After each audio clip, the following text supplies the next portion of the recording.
American Home Shield is a nationwide warranty company that protects your home's major systems and appliances. They understand the importance of home ownership and realize unexpected repairs can be costly, protecting your investment and your livelihood. American Home Shield is a trusted leader in the home warranty industry. They're thankful for their associates and their customers who make it possible to be celebrating over 50 years in business. American Home Shield, growing together. Good luck to all of our area teams.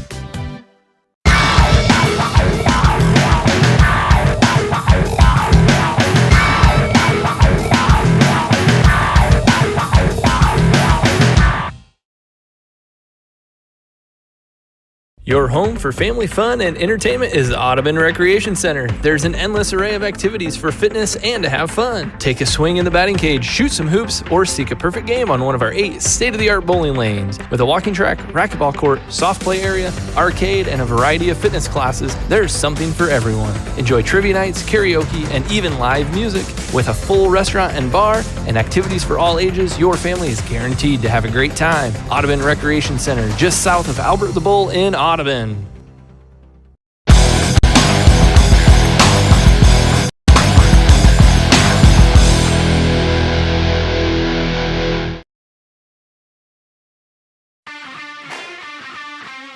Teamwork is key to success. Hi, this is Amber Maloney at Champion of Rockwell City. We have the same philosophy. We have an amazing team of technicians, sales, and customer specialists to help you. If you're looking for a vehicle, all of our prices are clearly marked. It's no hassle pricing. In service, you get honest answers and no games, where winning service is what you can expect. We are located off the square in Rockwell City, or visit us on the web. Champion, your Chrysler, Dodge, Jeep, and Ram dealer, where everybody wins.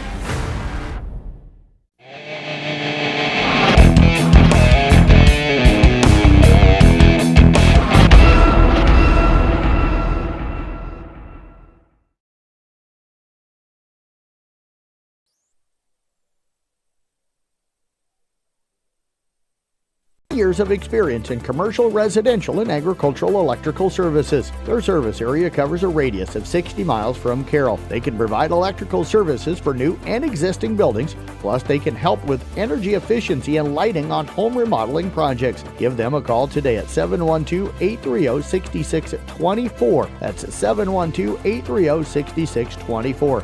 DR Electric is your one-stop shop for all your electrical needs.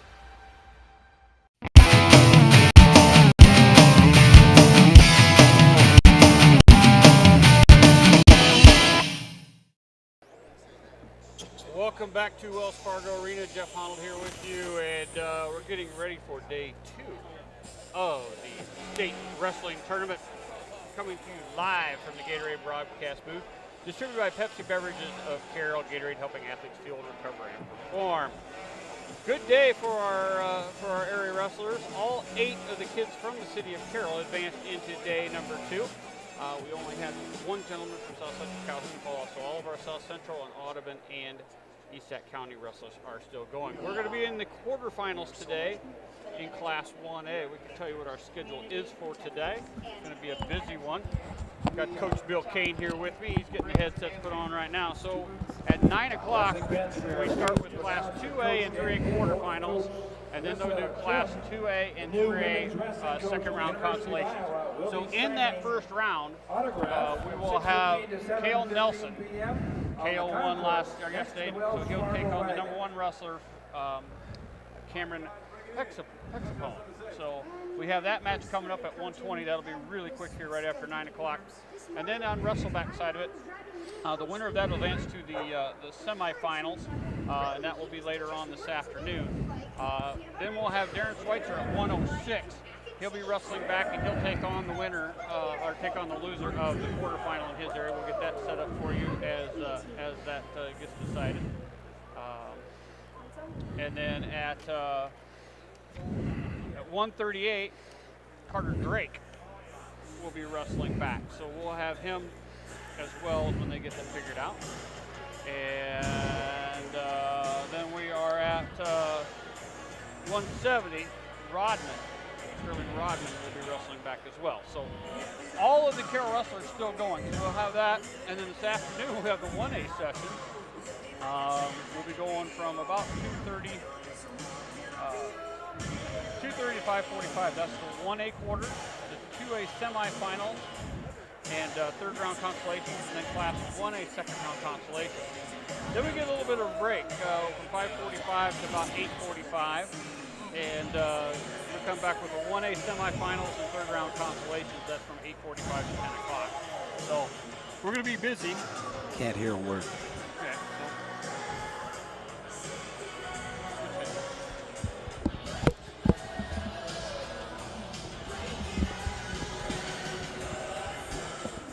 All right, does that work a little better for you? All right. We had to switch headphones, folks. Sorry about that. We had to get the headphones switched over so that Coach can hear me.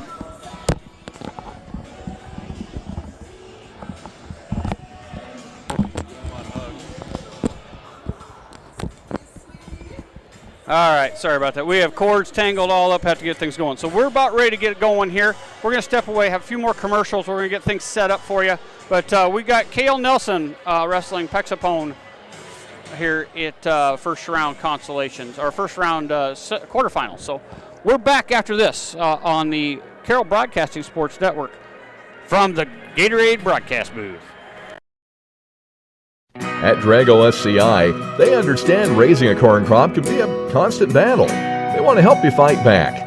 Drago corn heads are built with superior technology to handle the most adverse crop conditions you can encounter, all while saving you more corn. Call 712-999-CORN. That's 712-999-CORN. And ask how their features can help you harvest more with a Drago. Drago SCI, proud sponsor of all area wrestlers.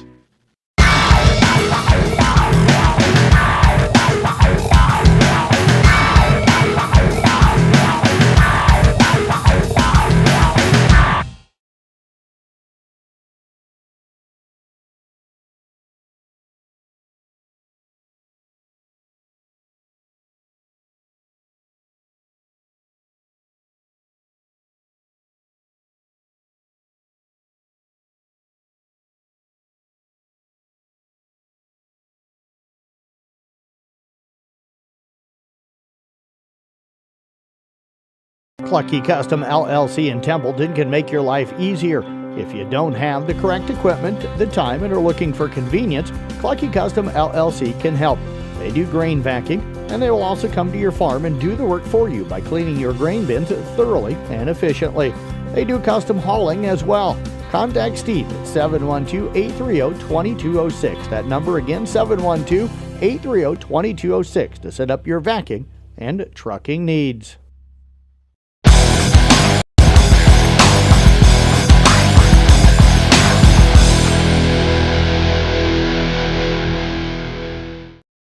Hi, this is Danny Mackey, and all of us here at Mackey Motors in Lake City are so proud of the South Central Calhoun wrestlers and members of all sports teams at SCC and throughout the region. It's been our pleasure to serve the area with a focus on customer satisfaction for over 50 years. When you buy a new Chevy or Buick, purchase a certified pre-owned vehicle, use the Quick Lube bays, or get service or body work done, know that Mackey Motors is a member of your team every step of the way. Find new roads at Mackey Motors in Lake City, MackeyMotors.com.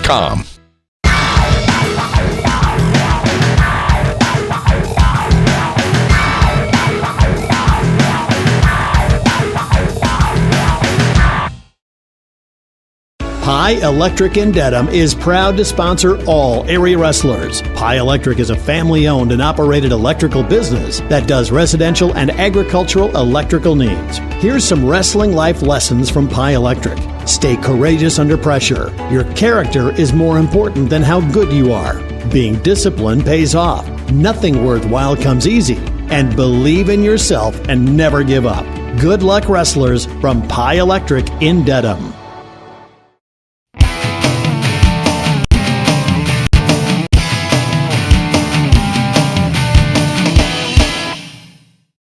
RJV Transport and Peterson Logistics in Westside is the area's expert in transportation, distribution, and logistics. With reliable drivers and top-of-the-line equipment, you can count on them to get the job done and get it done right. Not only does RJV Transport haul grain, rock, dry van, and refrigerated freight, they've even earned expertise in truck repair. Check out RJV Transport on Facebook to learn more about their services and employment opportunities, or call Aaron at 515 231-6742 today.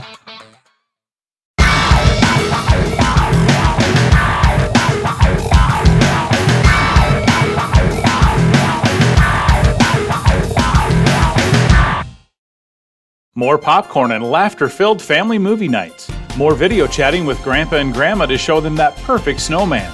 At Western Iowa Networks, our job is to provide you more. From Wi-Fi with no data caps, to phone, to crystal clear digital TV, Western Iowa Networks will always be there to give you more. Sign up today at westianet.com. Call or text Western Iowa Networks now at 712-775-2946 and save $10 per month on fiber internet and lock in that price for 2 years.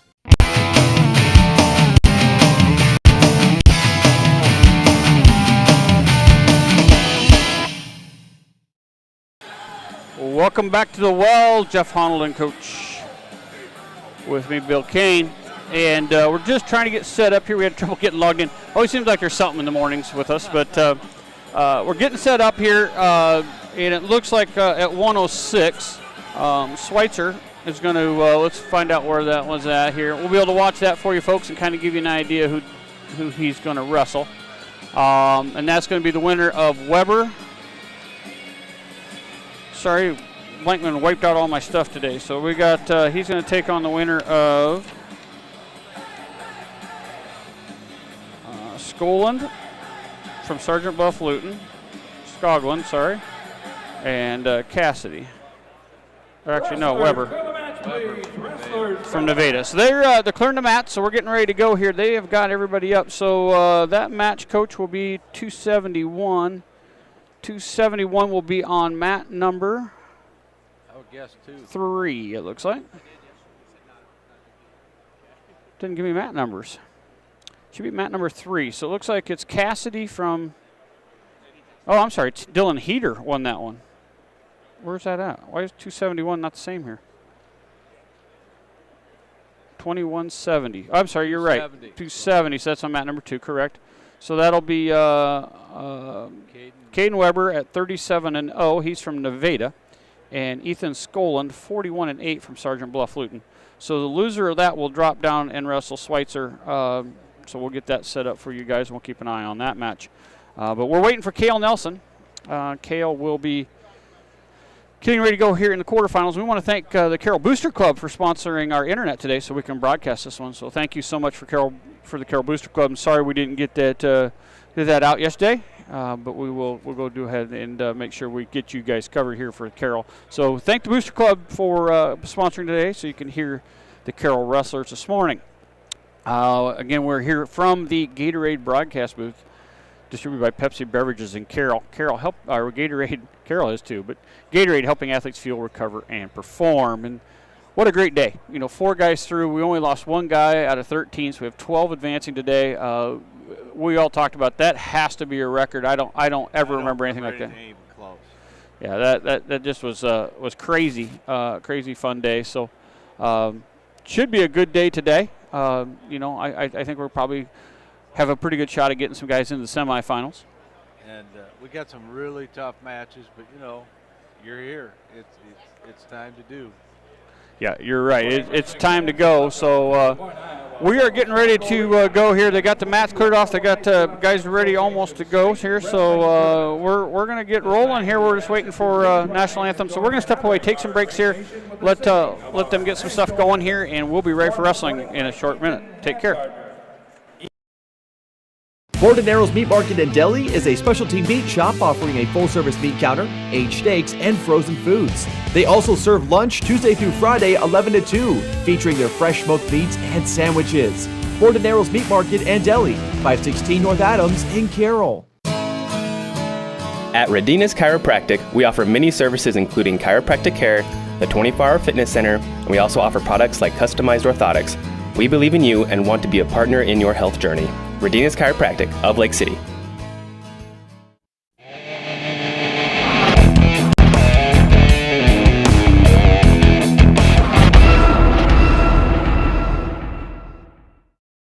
Today's state wrestling coverage proudly brought to you with help with Carroll Eye Care Associates. Stay ahead of the game and schedule that preventative eye exam today at Carroll Eye Care Associates, Main Street, Carroll. Call 792-9687 for that appointment. Soup's On at Culver's. Our George's chili is available daily, along with 2 to 4 other varieties every day. From our family to yours, we put the heart and soul into every meal, with an abundance of variety to satisfy the heartiest of appetites. Culver's, welcome to Delicious.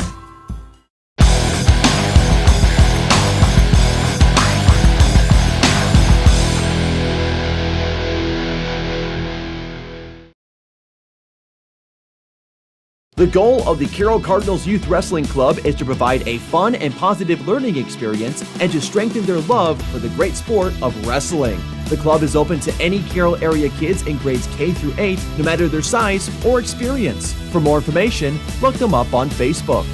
TriVista. We pledge allegiance to the driver. We understand your needs and offer a full line of International, Isuzu, and Dennis Eagle trucks, offering parts, service, body upfitting, and fabrication. We've got you covered. Find us online at TriVistaCompanies.com.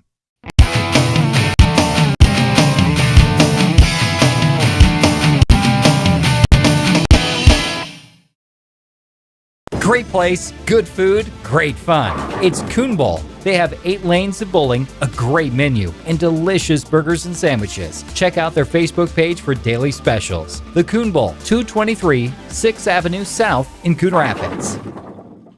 Family owned and operated since 1948, Quant Auto Salvage is the area's best full-service scrap facility. Hard to find part? They got you covered. Quant Auto Salvage. They sell the best and recycle the rest.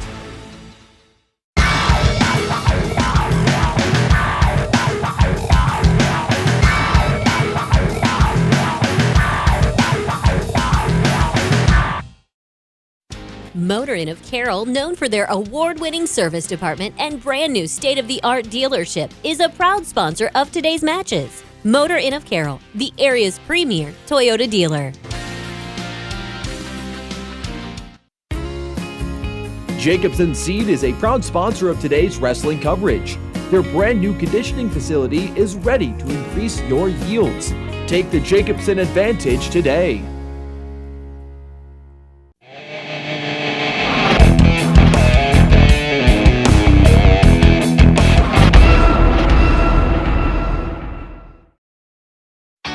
Feld Security of Carroll is the choice of homeowners and business professionals. A professional Feld representative can help you create a protection plan for your home or business. Feld Security of Carroll, proud sponsors of our local schools.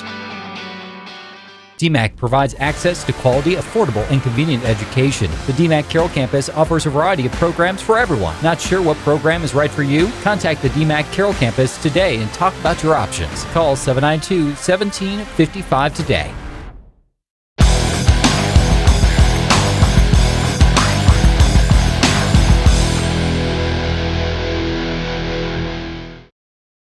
Good luck to all the area wrestlers from Commercial Savings Bank, the 2021 Reader's Choice for Best Bank in Carroll County, and having the best loan officer in Lisa Moore. At CSB, our interest is you. Member FDIC. After a hard-fought season on the mats for Carroll's best wrestlers, all of their hard work and sacrifice now gets put to the final test.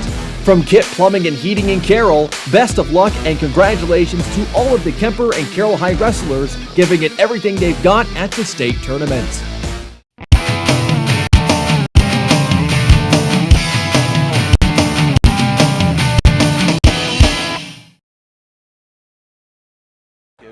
Welcome back to Wells Fargo Arena. Jeff Honnold and Coach Bill Kane, and you're listening live from the Gatorade broadcast booth. We are in the quarterfinals. They're just getting started here. This Caden Weber from Nevada, Coach said, looks pretty tough. He's an animal. He's an animal. First period he went down, let the guy have the takedown, only so he could reverse him right to his back. And he's just been ripping on him since then. So we are looking at this match at 106. That will be who Schweitzer will wrestle. And again, we are coming to you live. We want to thank the Carroll Booster Club for sponsoring the internet for this this second day here. So everything should be good there. We got John back at studio monitoring. Thank you so much, John, for helping out with that. Have to make adjustments live on the fly here. We can't hear what's going out. We can just hear ourselves. So need somebody to help us, and John's doing a great job of that. But we got 8 mats going. Blue, we got all blue mats here. So looks pretty good. It's all uniform, and it's a wild day. Today's elimination day for some, and you win 2 and you're on the podium, Coach. Yes, and and down here it was Weber dropped him down. I thought it was a very questionable call. They called a slam. And the Sergeant Bluff kid, even though he's leaning on the arm now that supposedly hurts, I don't know if he's going to come back or not, because he's getting eaten up pretty bad. And that's a tough deal. I mean, you're trying to control them, but you're also you can't slam somebody down. In the old days, they would slam them down and get them to quit, and you advance. So now they're trying to protect the athletes, which I completely agree with. But this was, I mean, I've never seen a slam quite that easily taken to the mat.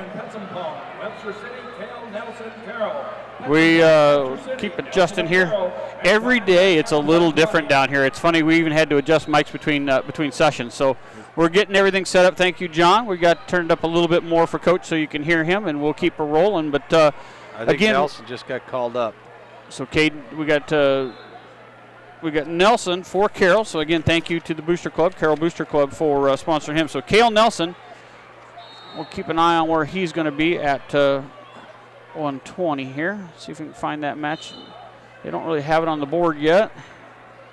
So he must be on deck. They got the 113-pounders up right now.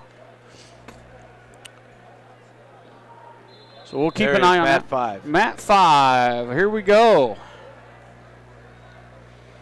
Yep, I see Coach Noggle. The glare off Coach Noggle tells me he's down there, so we can see him now. And Pexapone is, I don't know how you get that out of that spelling, but anyway, he is the #1 ranked wrestler in the state. Well, let's move that in a little tighter. There we go. All right, we'll get that a little closer to him. I think you can let it go. We'll be all right. And we're now started. Got to remember we're in the orange and white. Pexapone in on the legs. Drops him down to his backside. Going to let him go right away again. So now it's 2-1. Minute 42. Wow, Pexapone is quick at that single leg. He had a head tie, and then he just reached down and grabbed that ankle and dropped him down. He's going to let him go again, so it's 4-2. This kid is a takedown machine. He is quick. Oh, then he went around, got that left leg, and got it up in the air, and moving him around, drops him down, gets another 2. It's 6-2 right now. Pexapone from Webster City with a minute 19 to go, and he's quick, lightning quick, Coach. He's all over that. Yeah, and he knows what he's doing too. He's going to let him go again, and we still got a minute 18, and he's got 3 takedowns already. Yeah, I think they wrestled once before at Carroll. I didn't see that match, but 6-3 right now. Minute 10 to go. Nelson's down. Yeah, Pexapone right there. Wow. Oh, he went in on that leg low. He caught that ankle and just picked it straight up. This kid is super quick. Cael had no shot at trying to back off of it. How he's on his back? Caught him to his back on this one.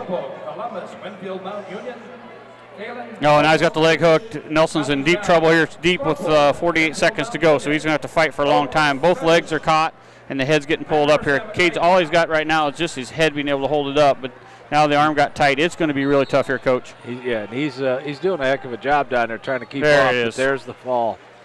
Minute 26. Boy, this Pexapone is ranked #1 for a reason. Boy, he is very, very quick. So Nelson will move down, and he'll wrestle C.J. Davis. So he'll be picking him up. Davis is 41-7. He's a freshman, so he'll drop down on the bottom side of the bracket. Now they cross bracket on this one, so he'll move down to the bottom side of the bracket and pick that one up. So we'll keep looking down here. I didn't see, Coach, what happened. They're still wrestling down here in the bottom? No. I don't know if he came back or not. We'll go check it out. We'll go take a peek at it here. We're going to take a quick break. We're going to figure out where we're at here. We got wrestlers that are going to be coming up that we have to watch. Let me see if we got something coming up here, Coach. I think we do at 1:38 maybe. Yeah. Let's take a peek. I got too many papers here. We'll get some out of the way. Yeah, the loser of that bottom match looks like probably ARP. 138. So let's get to 138 ARP on the brackets here, and we'll get that for you guys. Gonna guess, but thank you to the state. They've got it out here. We can use all the stuff that they have. So on the bottom side of the bracket, looks like ARP and Watt. We're down here, aren't we? Yeah, we'll hit the 2192. So it's going to be Watts. Watts is the winner there. And Yankovic. So Yankovic. Oh, he goes clear down the bottom. You're right. He goes all the way down the bottom. So he's got Watts and Yankovic are the two that are going to wrestle there. So we'll have to watch that at 138, and that's coming up here pretty quick. And I'll jump back here to 106 and see if they've updated the bracket. 106. Yeah. So Schweitzer. We don't know yet. They're not saying, so we got to go. They're not telling us who that one was. Yeah, they haven't put them up yet for 106. We'll have to see if they got it here. We're going to keep trying, folks. There's sometimes they put them in here. So Pexpone's up there already. So we're going to look for who was the 106 pounder we were looking for, Coach? Weber or Skoglund? 1A, 126, 106. Injury. So Skoglund's going to be the winner, Sergeant Bluff Luton. They called him on the slam at 136. The kid didn't come back, and that's not good for us there. So Sergeant Bluff Luton did not make it back for that one, the freshman. So we'll give Weber, who looked really tough. Yeah, so Weber's going to fall into that. Yeah, that's too bad for Schweitzer. I think Schweitzer would have matched up better. Much better. But Sergeant Bluff. But they called that slam, and so that's going to be moving on there. And that's his only loss for the year. Tough one. Trying to find him here. Who? Weber Skoglund. Weber. So Weber. Yeah, he's 36-0, 36-1 now from Nevada. So, tough way to lose that one. It is. Do we know who we got to watch for Schmidt at 170? We will have to watch there as well. Got to get my sheets back in order now that we're all on the same side of the bracket. Again, thank you to the Carroll Booster Club for sponsoring our internet. He'll be wrestling 2205, so he's got the top side of the bracket there. Yep. Let's look there, see what we got for wrestlers at 270.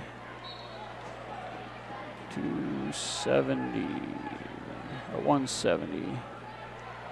170 we have. Stutzman won that one from Atlantic. And Berger, it looks like, from Winterstead. So probably somebody that they've wrestled before here, Coach. Yeah, I would guess it's going to, Stutzman's number one ranked, yeah. 54-3, number one, and Behringer's. I'm sure they've wrestled Berger before. 9, so yeah. We're already into Class 2A, 126. We're all the way up there. So pretty soon we're going to stay here because we're going to have the 138 pounders, and we're going to be going with. He won't wrestle till the Consolation. Yeah, but we're going to want to watch the match 2192. We're going to want to watch it. So we're going to step away. We'll take a break. We'll come back and try to update you on that. But you're listening to state coverage of the wrestling tournament on the Carroll Broadcasting Network, coming to you live from the Gatorade broadcast booth. We're back after this. Right now, 132.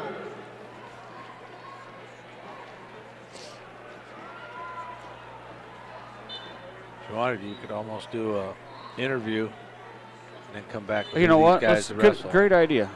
Great idea. Who do we want to go with? You know what? Let's do Story On since we didn't do that very well.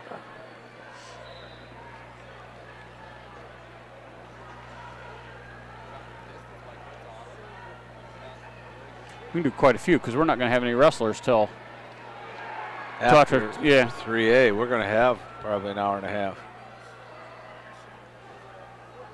He hardly. I couldn't see it, but yeah. It was not a slam. I'm sorry.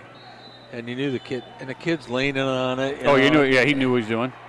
And, I'm not coming back. Yeah. It's sad.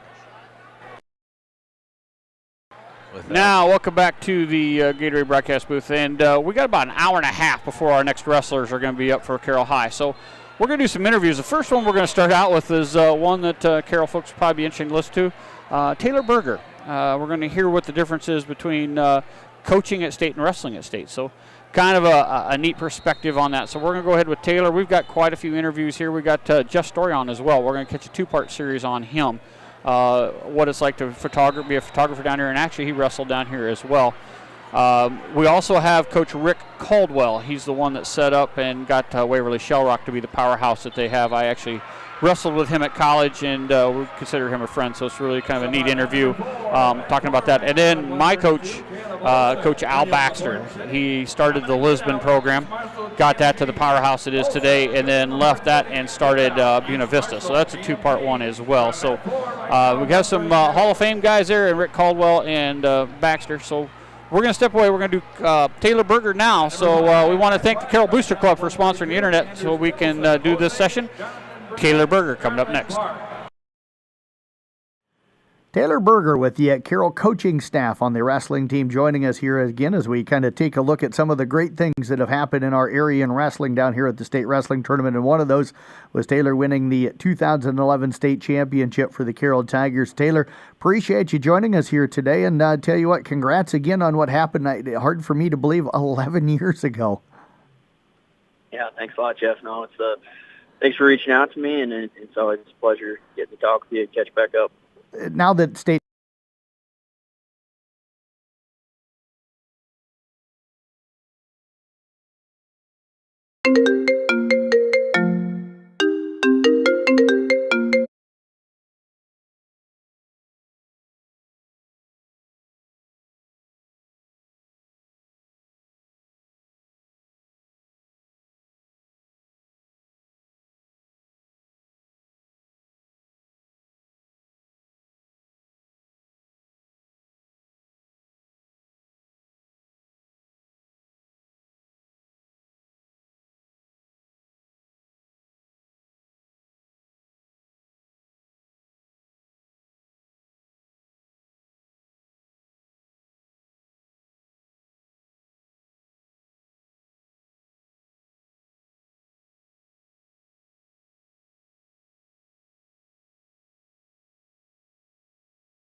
Taylor Berger with the Carroll coaching staff on the wrestling team joining us here again as we kind of take a look at some of the great things that have happened in our area in wrestling. One of those was Taylor winning the 2011 state championship for the Carroll Tigers. Taylor, appreciate you joining us here today. And tell you what, congrats again on what happened. Hard for me to believe 11 years ago. Yeah, thanks a lot, Jeff. No, it's thanks for reaching out to me, and it's always a pleasure getting to talk with you and catch back up. Now that state tournament's kind of rolling around, we're talking before you guys have your district meet and stuff, so there's still a little bit of time as we're talking, but do memories start flashing back through your mind? You're working with the program, you're still around the sport really heavily. Do you ever think back to your time going down to state, all the years you made it, and then winning that state championship in 2011? Oh, yeah, there's always those memories, and you try to pass on the things that I used to prepare myself to the kids, or things that I did to help stay focused or keep guys' minds in the right place and not letting the nerves get to them and things along those lines. But always sharing memories and always trying to share past times, I guess, with them and keep them focused.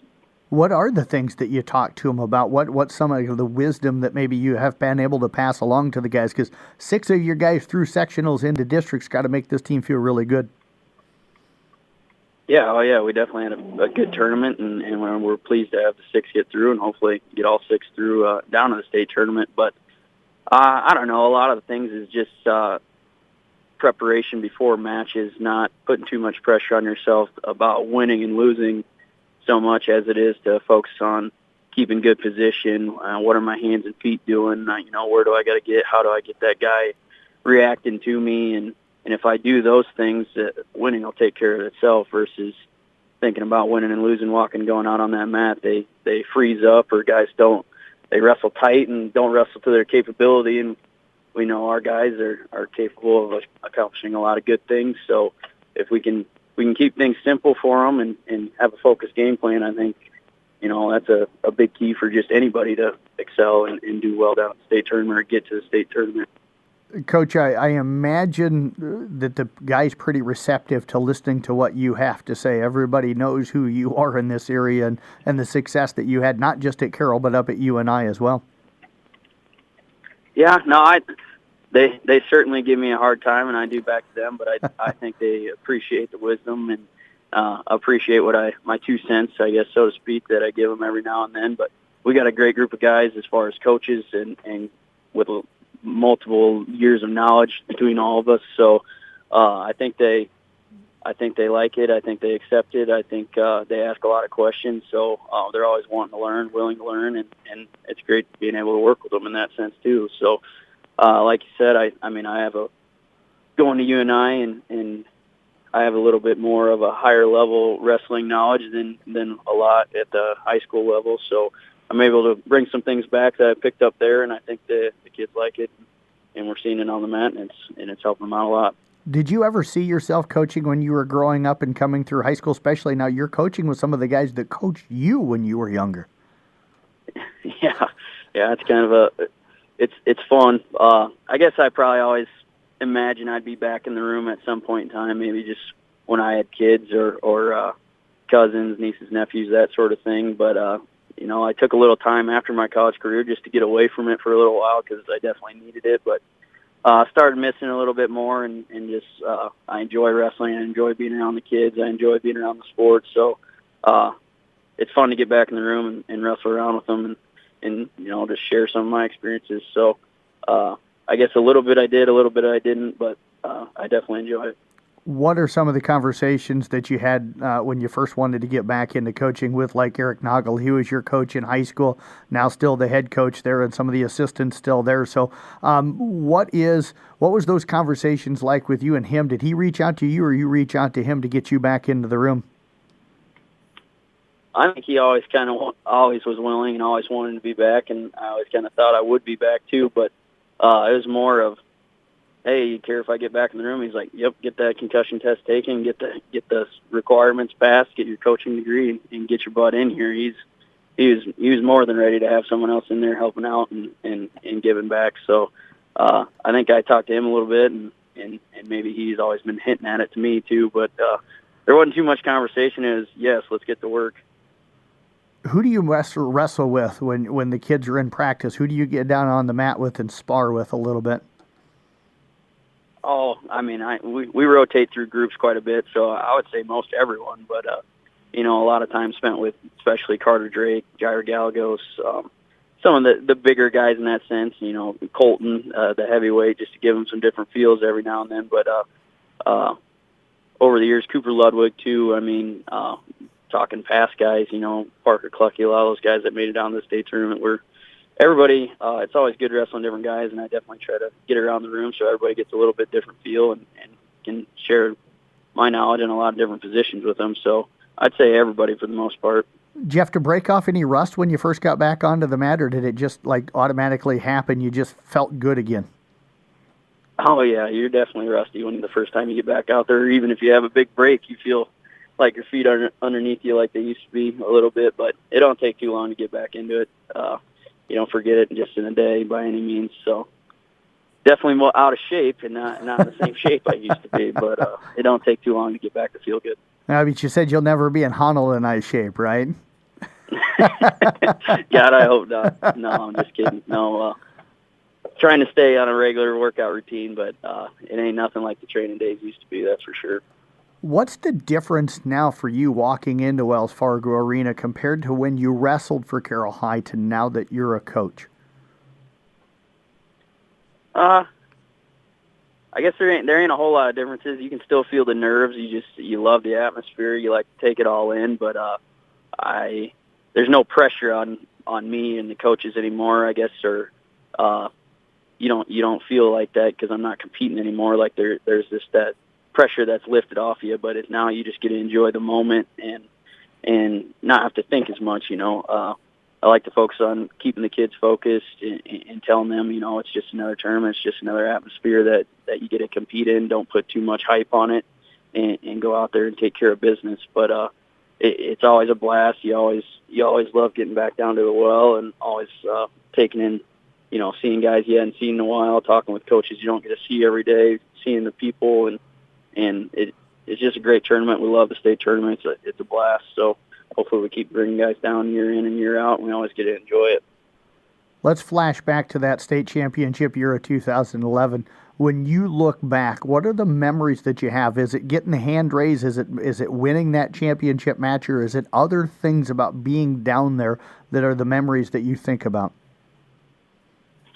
Obviously winning the state title is definitely a huge memory. Walking out in that grand march when there's however many fans there are in Wells Fargo, the seats are packed, and you look up for the first time coming out of that tunnel. It's just an awesome atmosphere. It's crazy. The music's playing, everybody's standing looking at you. That was one of the biggest eye-opening things for me the first time I placed at that state tournament. I was walking out there. I'm like, holy cow, this is big. But obviously winning a title my senior year, you remember that, jumping into my Uncle Kevin Feld's hands at the end of the match, being pumped up. We always had this deal where if you made it state, Noggle would buy you a steak after the tournament. So I always liked him making him buy my food after the fact at Texas Roadhouse. So that's always something that still goes on to this day. We still go there after the tournament. So a lot of different things, but a lot of fun. Hopefully Noggle's still buying for you. Oh, yeah, we're making him buy. Well, Taylor, I tell you what, it's been a lot of fun watching you kind of develop as a high school wrestler through your college career, and now watching all the great things you're doing with the Carroll Tiger Wrestling program. We're so glad to have you back in the area and bringing that knowledge and that experiences that you have. So appreciate you joining us here today, and I look forward to seeing you down here at the state tournament. Yeah, thanks a lot, Jeff, and we'll talk down there, and good hearing from you, and we'll see you down there. Taylor Berger again with the Carroll Tiger Wrestling program as one of the coaches. Again, he was that state champion for Carroll back in 2011.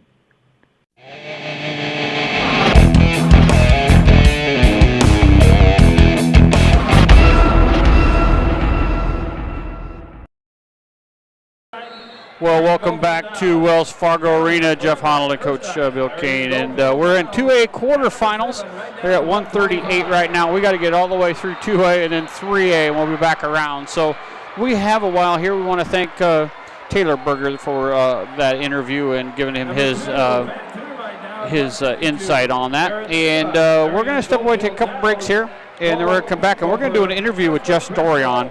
I think all of us kind of know him and what he's doing and the wonderful job he does taking pictures. So get his perspective on both being a wrestler here and also taking pictures down here. So we'll be back after this.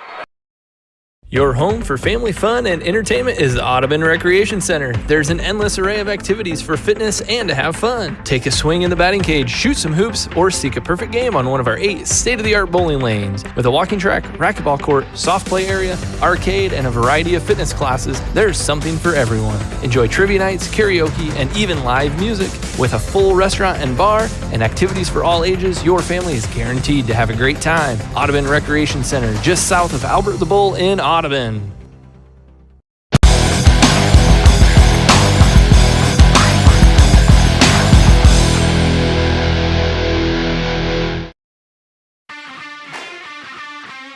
Teamwork is key to success. Hi, this is Amber Maloney at Champion of Rockwell City. We have the same philosophy. We have an amazing team of technicians, sales, and customer specialists to help you. If you're looking for a vehicle, all of our prices are clearly marked. It's no hassle pricing. In service, you get honest answers and no games, where winning service is what you can expect. We are located off the square in Rockwell City, or visit us on the web. Champion, your Chrysler, Dodge, Jeep, and Ram dealer, where everybody wins.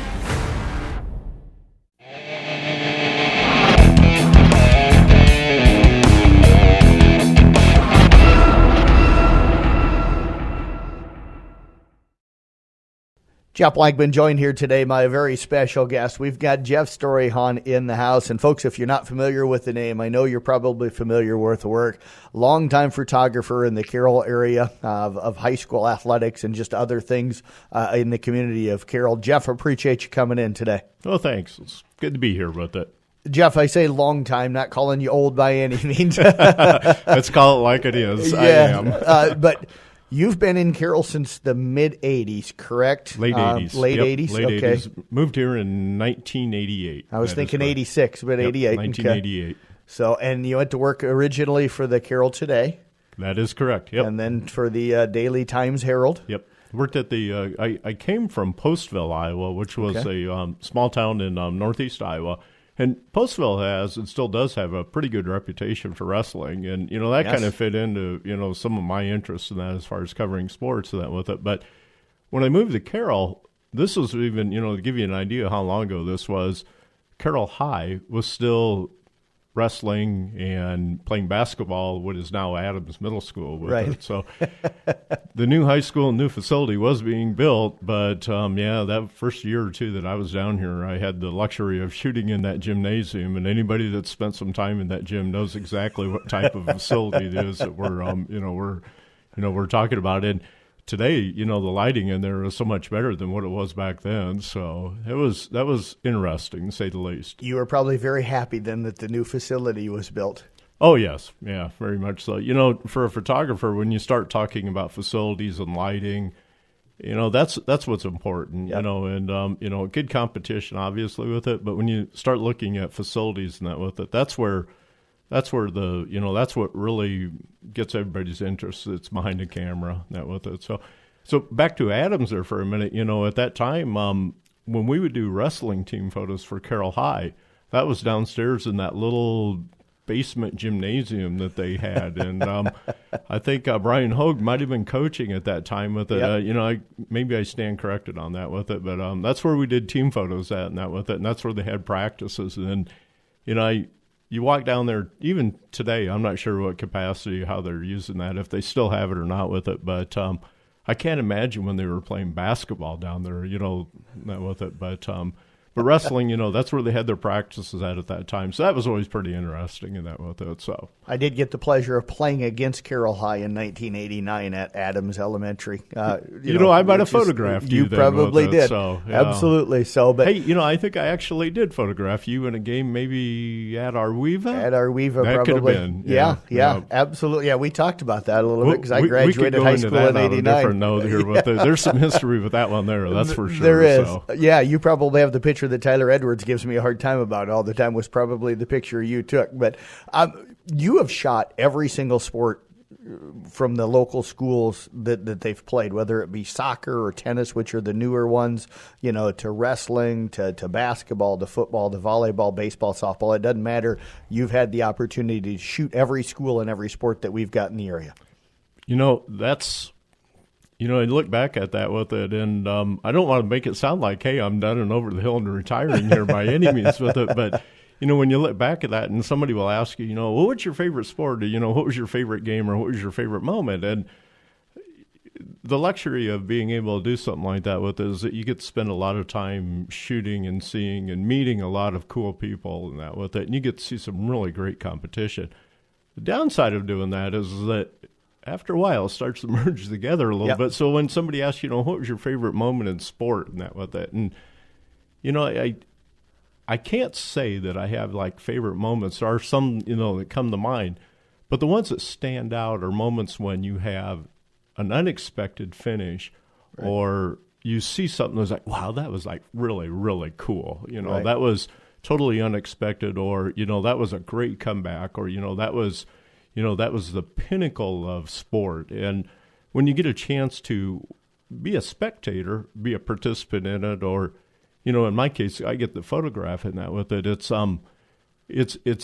neat in the sense that you can see that. Right. And you get the experience with it. But being a photographer with it, you always have to kind of separate yourself from the event itself, and you can't become emotionally attached to it. Right. And from a journalistic standpoint and from a photographer, that's the thing that's challenging. It's like, keeping yourself separated from the moment because it's way, way too easy to get caught up in it. But you have to, you have to be able to use that energy sometimes too. But trying to capture that's the challenging part with it too. So. And you do such a great job. I know you hate it when I say that, but you do a great job. You're actually still shooting high school sports in the area today. I want to let you talk a little bit about that. It's kind of tied in with us here at Carroll Broadcasting as we're able to use the photos that you go out and take at the different high school events, and we post those to our website. People can find them at sports.1380kcim.com, also on our Facebook page. But it's in conjunction with a couple other area businesses, and want to give you a chance to kind of talk about what you're doing and where people can find those photos. Right. Well, we'll bring that up to a little bit of a past history. Journalism, not only in Iowa, but around the world, has changed significantly from when I started.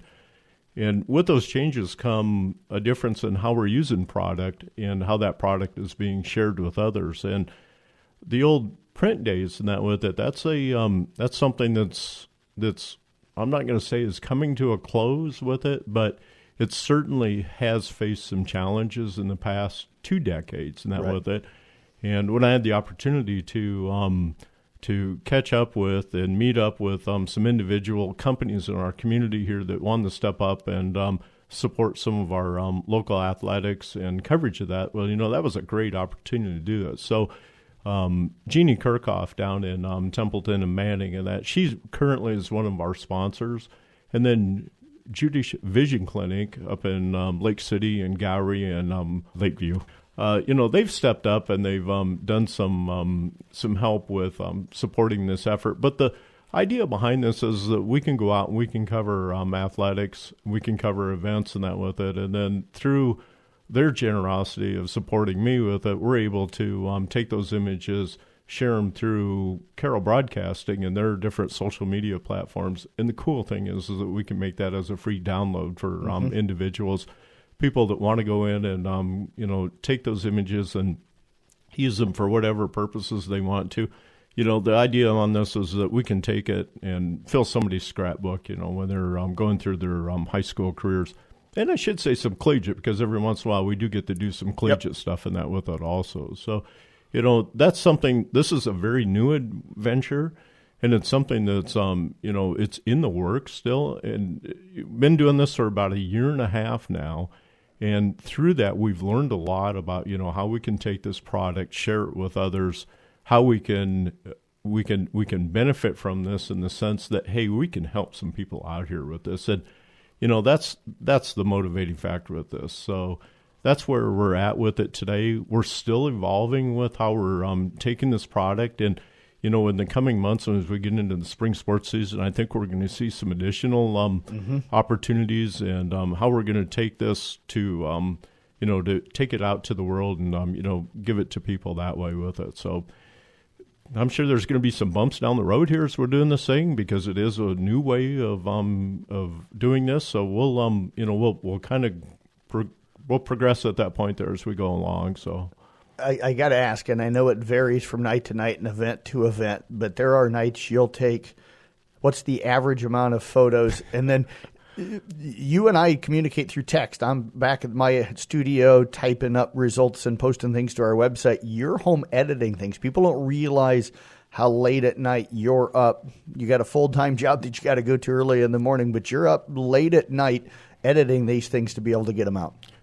Typically, when we go to an event, and we'll use basketball as an example here with it, a lot of times I'll go in and I'll shoot the first half of an event, and then I'll break away at halftime and maybe start editing a little bit during that second half. And if the game is a close game where it's going to come down to the final couple possessions, which is what every sports broadcaster journalist wants to see. They want to see that last second shot. So we'll go back in and cover the the end of the game like that. But during that that halftime and maybe part of that third quarter, I'll sit back and do some of my editing, and then when I get home later on, then I'll finish the editing and wrap everything up. But typically it might be anywhere from 10 o'clock to midnight or so before we get those images uploaded and that with it. And it depends a lot on the venue. It depends on, if I'm traveling, if it depends, if it's here if it's in Carroll, if it's on the road someplace with it. So that part of it is, there's so many factors that go into it. And, a popular question everybody asks is like, well, how many photos do you take at a game? How many? And it really varies. It does with it. But here's a way that I approach this. And it's like, there's some nights when the photos just come super easy. Yep. And then there's some nights when you just struggle to get anything to work right with it. And it's not an equipment thing. It's more so wrong spot at the wrong time, wrong end of the floor, wrong side of the mat, or, something like that with it. So there is a little bit of luck involved with it, but you also make your luck with it too. So numbers-wise, for a typical wrestling meet might be 600 to 700 frames or so, and those are just what we call raw images. Right. With it, and from that, I'll edit down maybe anywhere from 65 to 95 photos, and then we'll post those to a gallery, and hopefully, that's something that that covers the event with it. That's the goal. Is that we want to create images that capture the excitement and the everything that goes along with a meet like that. And hey, some events are good events to cover, and then there's some events that are not so good events to cover. But regardless of what the outcome is, the job is to capture those moments, through photos and that with it. And I guess I had a professor, many years ago that tried to explain to us, what is a photograph? Well, basically a photograph, regardless of what media it's on, if it's on camera, film, digital, phone, or any of those devices that we capture it with, a photograph is simple. It is a moment in time that is captured. It's frozen.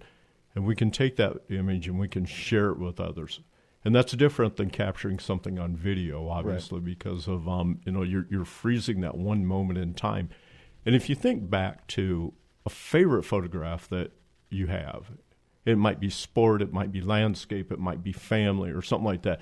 And you look at that photograph and you recall the emotions and the time and the place and the setting, that everything that goes with it, because that's exactly what it is. It's captured this moment and it's frozen in time. And the cool thing is you get to share that with others.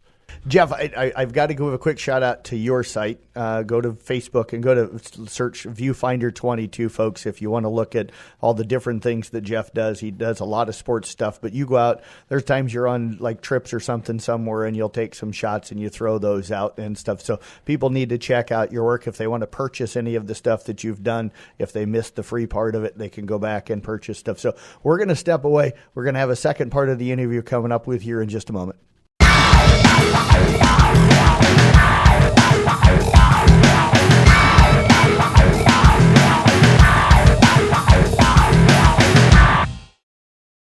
Welcome back here to Wells Fargo Arena. We are live. We are right now in the quarterfinal round. We're getting into the upper weights. 170 is out there right now in the quarterfinals. So keep you up to date here, but we're going to do some commercials. We're going to come back and we'll do the second part of Jeff Storion's interview with Jeff Blankman after this.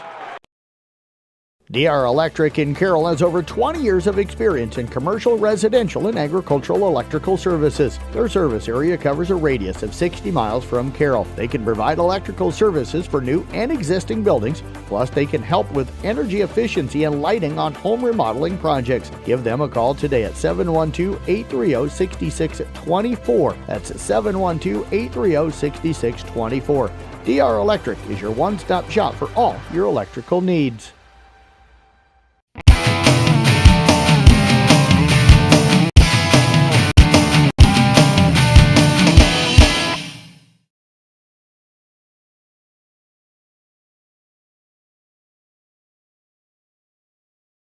At Drago SCI, they understand raising a corn crop can be a constant battle. They want to help you fight back. Drago corn heads are built with superior technology to handle the most adverse crop conditions you can encounter, all while saving you more corn. Call 712-999-CORN. That's 712-999-CORN. And ask how their features can help you harvest more with a Drago. Drago SCI, proud sponsor of all area wrestlers.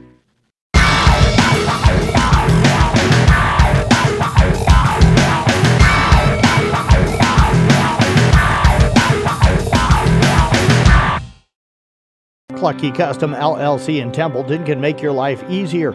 If you don't have the correct equipment, the time, and are looking for convenience, Clucky Custom LLC can help. They do grain vacuuming, and they will also come to your farm and do the work for you by cleaning your grain bins thoroughly and efficiently. They do custom hauling as well. Contact Steve at 712-830-2206. That number again, 712-830-2206 to set up your vacuuming and trucking needs.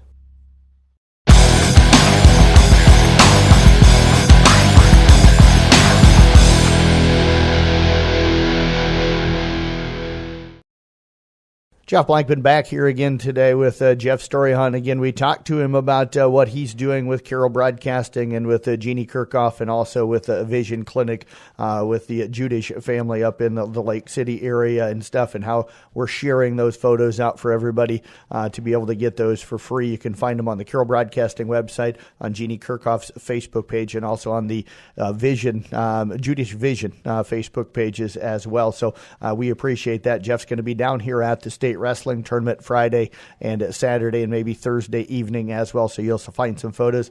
Jeff, you're a wrestler. You wrestled in high school. You love the sport. I didn't know this about you. I knew that you wrestled, but you've been to the state tournament, you said, pretty much every year, maybe missed one, since the late 70s. So this state wrestling tournament is something special for you. Oh, very much so with it. And I think anybody that's down here, they know that it's special also. There's some kids that come down here, and their goal during the season was to make it into this building. Yeah.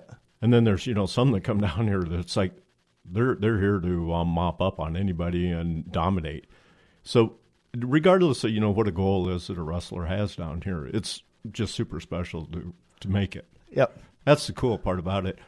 I was looking back at some of the history that I've had here, and I think one of the first tournaments that have probably made it to or came down to state wrestling was, this was when we were across the street over here in Vett's Auditorium, and that was the barn.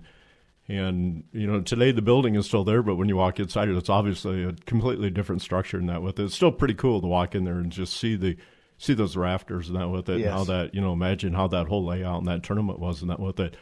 But Jeff Kerber won his fourth and final state championship, became Iowa's four-time state champion.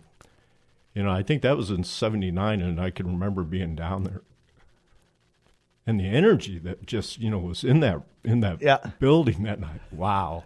That was pretty cool with it. So, the other part of, state wrestling that is pretty neat with it, and anybody that, makes it into the top 8 placing, makes it into that grand march on Saturday night. That's pretty cool too. That's a goal. So yeah, I love being down there for that on Saturday evenings. It's always a joy for us as radio announcers that when we get wrestlers into the finals to be able to be down there.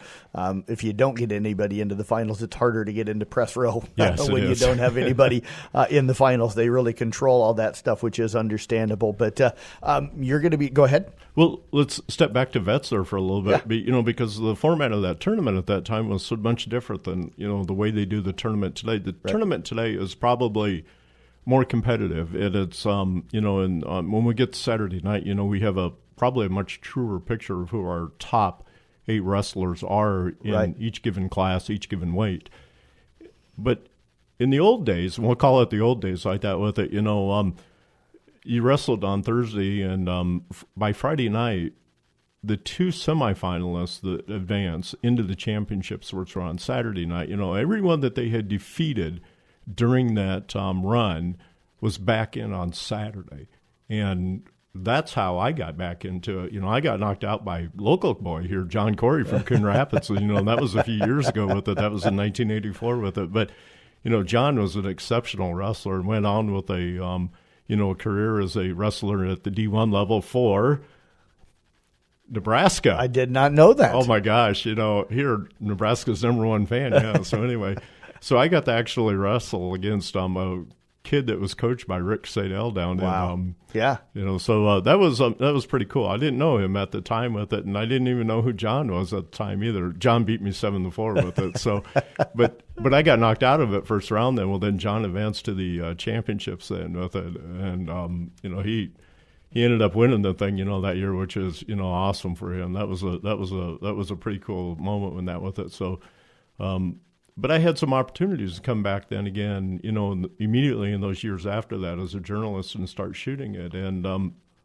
when we were over at Veit's, the mats were laid out on the floor, obviously, with it. We had fans that sat within probably 6 feet of the edge of those mats. Right. And today, that's a little bit different because, the way the structure and how the fans are here at Wells. But, in those days, that with it, you literally, you were on top of, the fans were almost on top of you. And it was a challenge sometimes to, just to maneuver around and get to those mats and that with it. And, it was different, but it was also, it was really cool at that time too with it. Now, here we are, we've moved to Wells, several years ago with it. And, the flavor and the magic of that tournament, the Iowa High School Athletic Association has been able to maintain that. And I think they've been able to even broaden it a little bit too. So, agreed. The changes that they've made over the years and little tweaks and that with it, is certainly it's a premier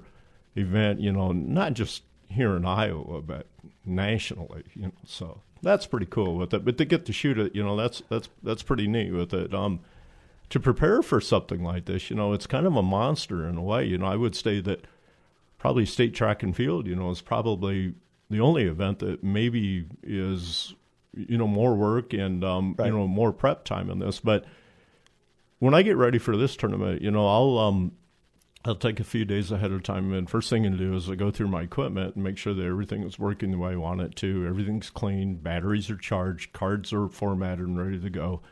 And then I'll go through the brackets and pull out the kids that that we need to cover and that with it. And obviously it's our local competitors down here and that. And when we come down to do the tournament, then we'll get set up in our press room, quite early, usually a solid hour beforehand, and get everything laptop set up, go through your equipment again, make sure you have what lenses you want to use on what and that with it, and then start studying the brackets again so that we know, and off the top of your head, who's coming up and what weights and where they're going to be at. Now, covering state wrestling is a challenge because it is, as it's nonstop. It is boom, boom, boom. The next kid's up, immediately with it. So a lot of times I'll go out on those first couple of matches where we don't have local kids competing, and I'll take gear with me, and I'll go out and shoot those matches, and it's just like any other sport. You need to warm up with it. And this sounds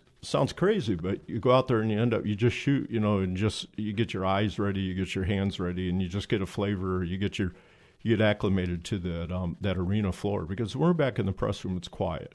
Right. We don't have the noise and the hustle and the bustle like what we do out here on the floor and that with it. And so you kind of get acclimated with that. Now, when you're following along on the tournament, we go through through the weights and that with it, and the brackets, are set up in advance, obviously. So when we're going through the brackets and that, we start at the top and work down. And we're running 8 mats down here with it, and all 8 mats are running at the same time. And the format that we use here at the State Wrestling Tournament is that next up, or on deck, as we, like to hear it on the audio or on the PA calls here, is the next open mat. So when you're standing down here on the floor and you're, waiting for that wrestler of yours, that next one to come up, you're watching the mats intently as far as, what matches and where they're at and how they're progressing. And then you get an idea. It's like, okay, he's up next or she's up next, and it's probably going to be on mat 2 or maybe mat 7. Mm-hmm. And then, you just study those and, and you try and anticipate that. And the reason why you have to anticipate that is that you need to get over to that mat, and you need to get there quickly enough to get a spot to on a shoot. Okay, so once we get in there, it's quite congested. We have cheerleaders in there, we have coaches in there, we have wrestlers that are trying to get to their mat, we have officials that are trying to work that. Everybody's got a job to do down here. And the key to it is everybody works together, and if everybody does that, it goes relatively smoothly and that with it. So we get mat side, and your kid comes out there on the mat, and so this is where it gets a little bit challenging in that with it, because we don't know how long these matches are going to last. It might be a quick fall, it could be an injury, it could be one of anything with it. It might go a full 6 minutes in that with it. So normally when the kid steps out to the center of the mat, I shoot a few frames, usually on anything that I've got with me, and usually it's either 2 bodies and 2 lenses or 3 bodies and 3 lenses, but I'll grab a quick frame of the wrestler out there just so that we have something recorded with it. And then from there, you shoot a few frames that cleanly show, the wrestler, from, preferably facing towards you so you can see facial, you can see full body and that with it. And then, as the match progresses and you know that you have something in the bag, well, then you can get a little bit more creative in that with it. And, the lighting down here at Wells is phenomenal, but it's a little bit different than what basketball is. Right. And I say that because, the reflective value of what's in front of us on that wrestling mat, changes. And typically the mats that are down on the corners of the floor here are usually about a third darker in exposure than what the ones in the center are with. It's just the way the light falls off here in the arena. So when you're down there on those ends and the way you shoot it is slightly different than if you're shooting in the middle set of 4 mats and that with it. So the match is, wrapped up. And the first thing you're doing is that you already have this one checked off, but, you've got notes in front of you, who's up next. And during that time, then, you're keeping track of, where that particular wrestler is in getting ready to go out. And it may be such that, while you were shooting that very first one, that next wrestler of yours, steps out on another mat. Right. So at that point there, you may have to break away from match number 1 to get over to the mat number 2 and, just to shoot a frame, with that. So it can be very challenging. It can be, it can be a situation where, you have a lot of work, within seconds of it, but then you may stand around for 20 minutes, waiting for your next weight class to come up then with it. So during that time when you have downtime, I like to go back into the press room, download my images, and then start, studying them a little bit with it. And by doing that, one, it lessens your workflow later in the day, which is crucial. Right. And then number 2, you can make minor corrections in that to, your shooting and your technique out there. Now, we've been down here at Wells for, 10, 15 years, I think it's been now with it. But every time we come down here, there's a little bit of a difference. Wells Fargo, does a fabulous job of updating their lighting system and how they have things set up and that with it. And that affects how I shoot things, that with it. So I might go back and I'll look at my images and make minor tweaks so that when I go back out again, I know that, hey, down there on mat 7 and mat 8, it's a little bit different than mat 2 and mat 4 and that. And you make those little minor notes and that, and you just tuck it away. Now, as far as equipment goes, I like shooting with, usually 2 bodies. Sometimes I'll carry 3 bodies with me.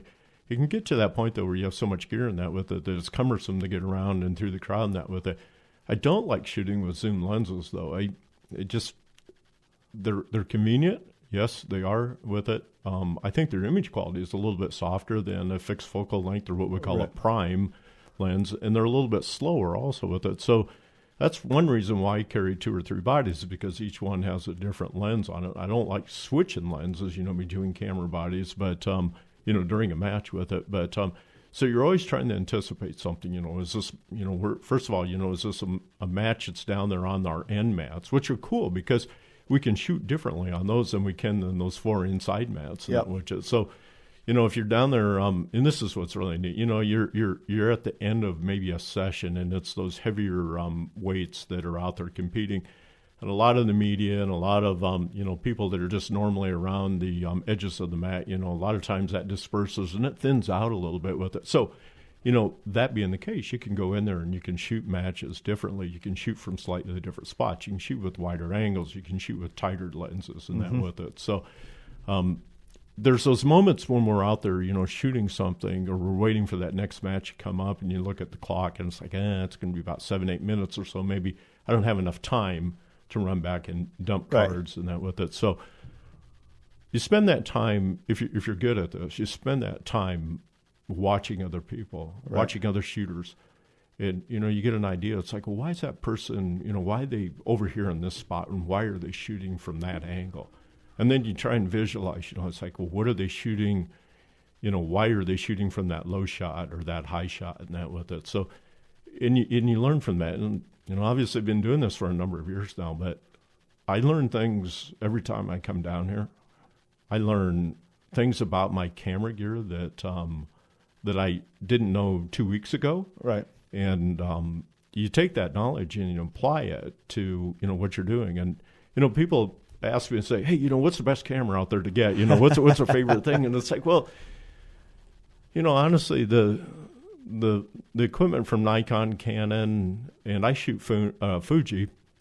And then from Sony, those are the big four. Olympus is in there also, but the big four are those. And, the vast majority of the stuff down here is Canon and Nikon. All the pro shooters and that, use that. And I shot Canon for 30-some years. And Fuji doesn't pay me to use their equipment. I got to go out and buy it like everybody else does with it. But I like their lenses as far as, the image quality, and I like, how sharp they are and that with it. And, because of that, that's why I switched a number of years ago from Canon to Fuji. And Fuji has put an emphasis on shooting or developing equipment that's on prime lenses. They do have zoom lenses, yes, but at the time, Canon and Nikon, which have very, very good equipment, and I would say that probably there's a reason why the pros use that equipment is because it's extremely durable, and it's really good stuff with it. But they focused a lot of their development on zoom lenses, and because of that, they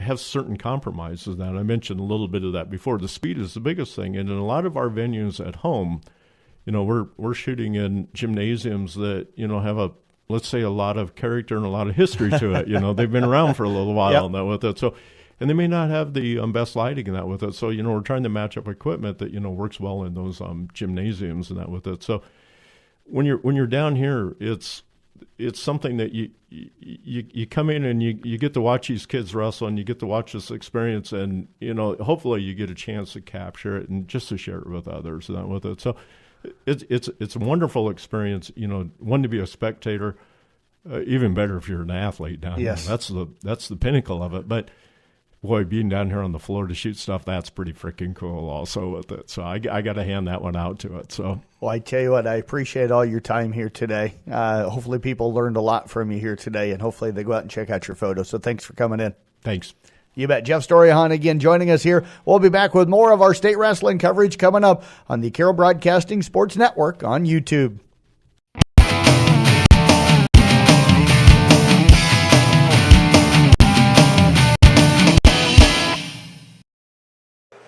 Welcome back to Wells Fargo Arena, live version of that, and thanks Jeff Storyhan and Jeff Blankman for those really neat interviews on what it's like to be down here. And we are just getting started with 3A quarterfinals. We're about an hour away from Carroll wrestlers getting started.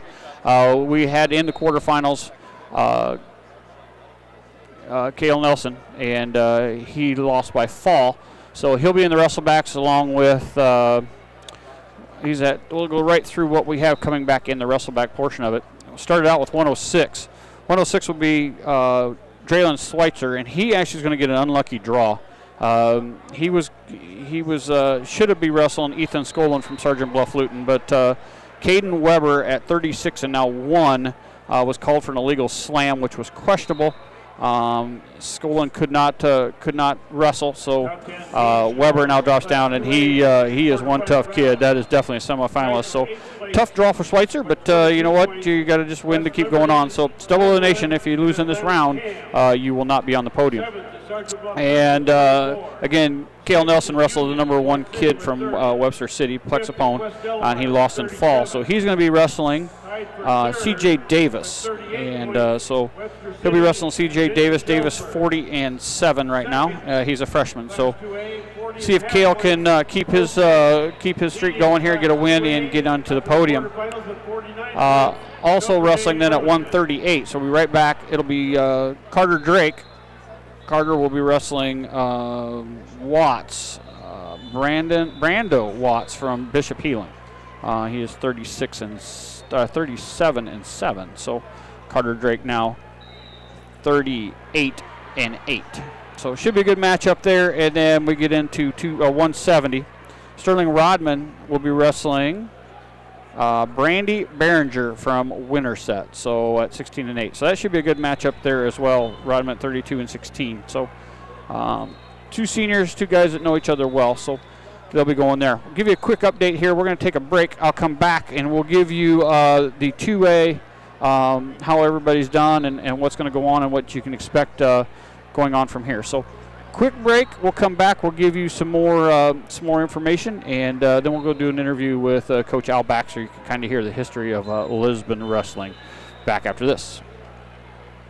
This is Danny Mackey, and all of us here at Mackey Motors in Lake City are so proud of the South Central Calhoun wrestlers and members of all sports teams at SCC and throughout the region. It's been our pleasure to serve the area with a focus on customer satisfaction for over 50 years. When you buy a new Chevy or Buick, purchase a certified pre-owned vehicle, use the Quick Lube bays, or get service or body work done, know that Mackey Motors is a member of your team every step of the way. Find new roads at Mackey Motors in Lake City, MackeyMotors.com.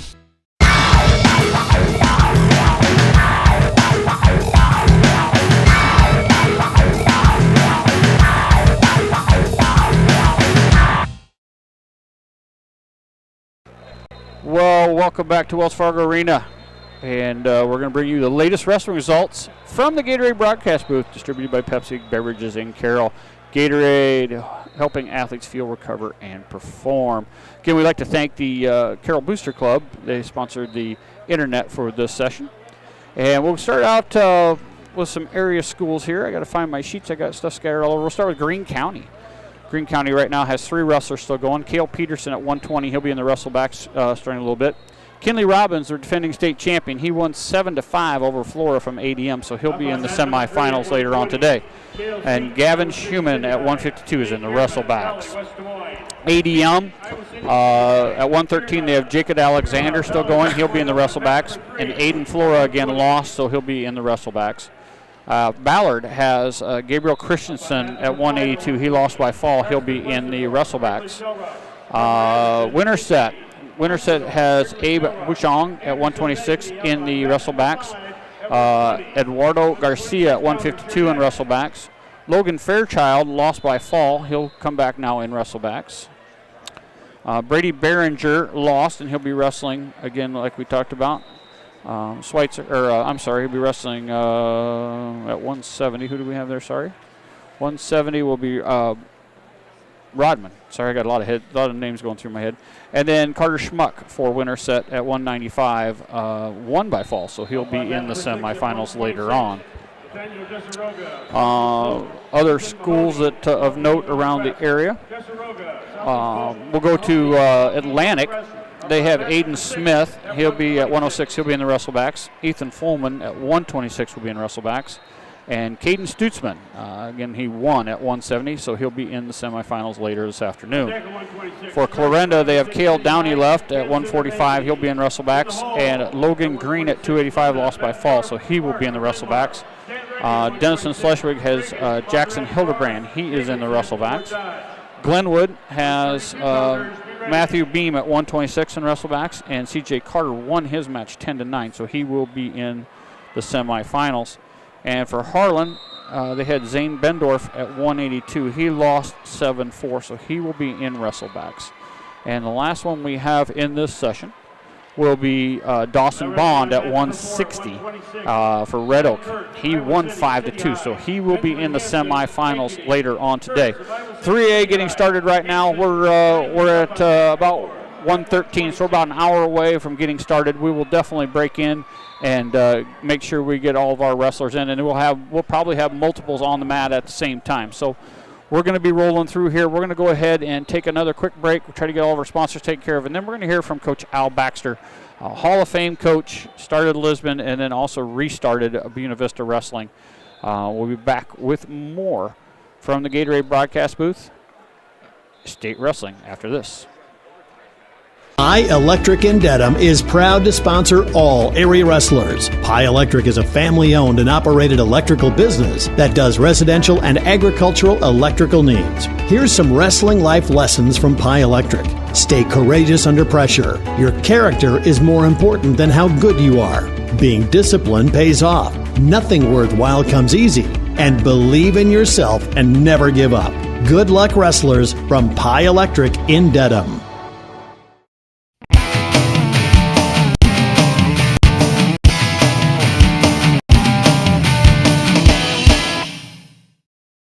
RJV Transport and Peterson Logistics in Westside is the area's expert in transportation, distribution, and logistics. With reliable drivers and top-of-the-line equipment, you can count on them to get the job done and get it done right. Not only does RJV Transport haul grain, rock, dry van, and refrigerated freight, they've even earned expertise in truck repair. Check out RJV Transport on Facebook to learn more about their services and employment opportunities, or call Aaron at 515-231-6742 today.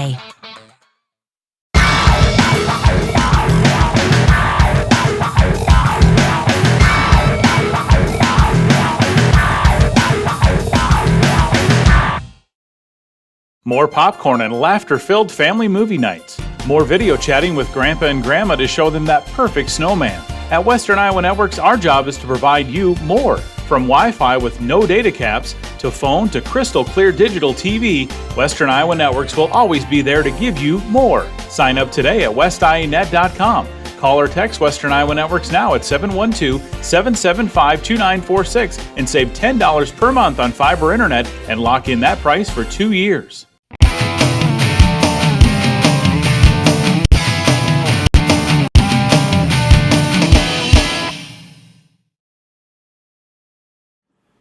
We have got a very special guest joining us here during our 2022 state wrestling coverage. Al Baxter, a longtime coach, BV Lisbon, joining us here today.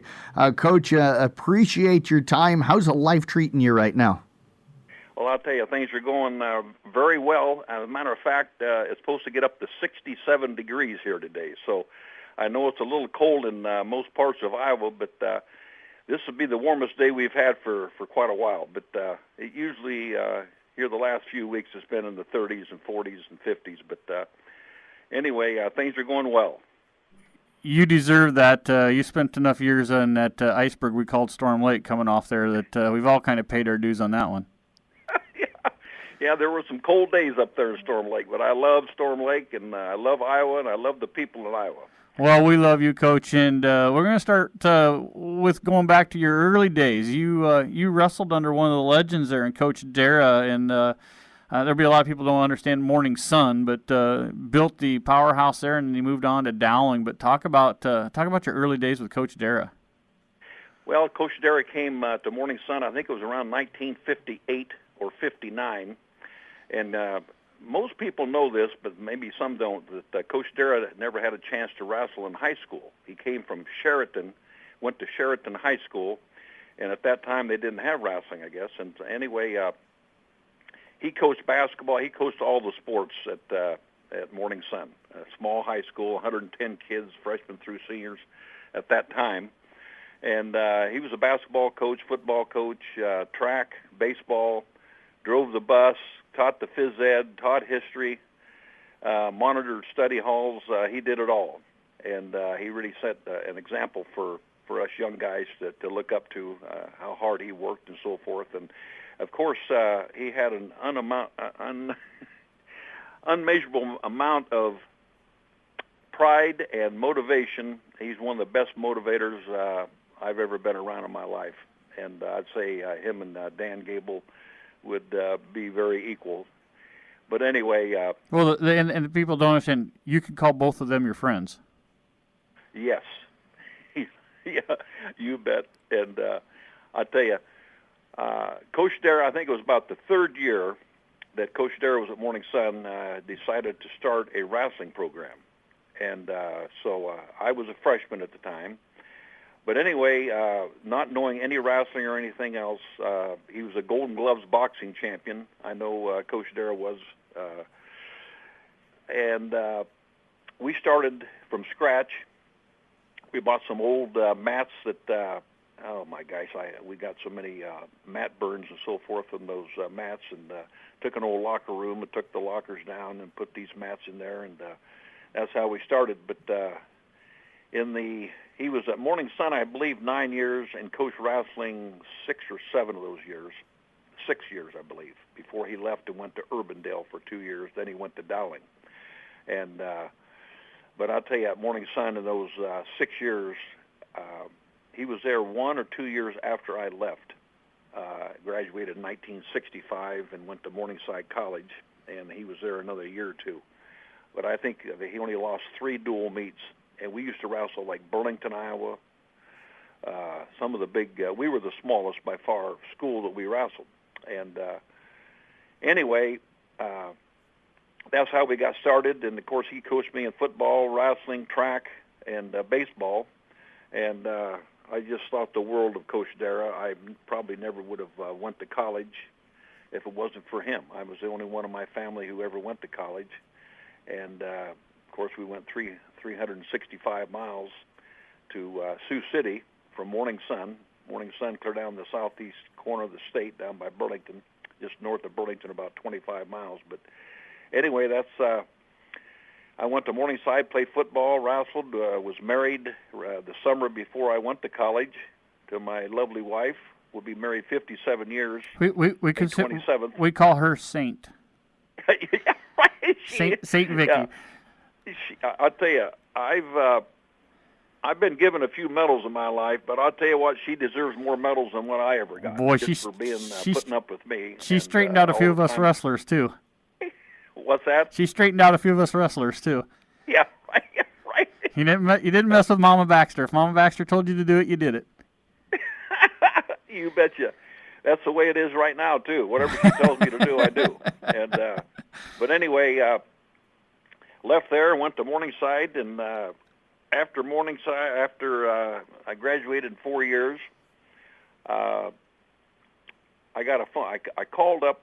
I saw in the paper where a town which I'd never heard of, Lisbon, was looking for a head wrestling coach and someone to start the football program and to teach physical education K through 12, boys and girls.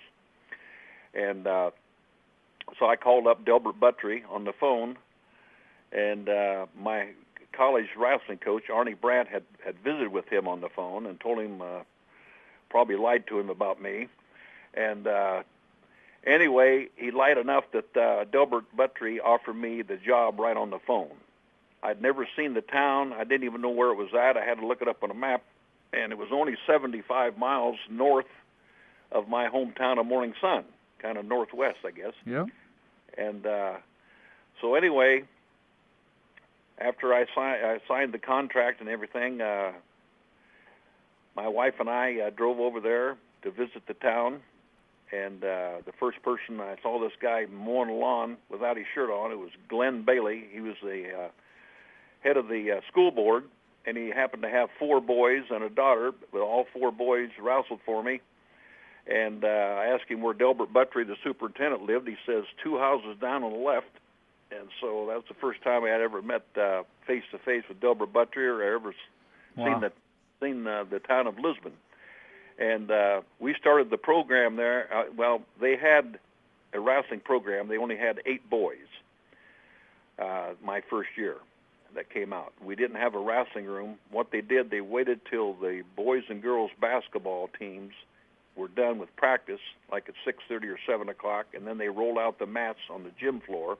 We had seating on one side and a stage on the other. It was a real small gym, but that's where we practiced.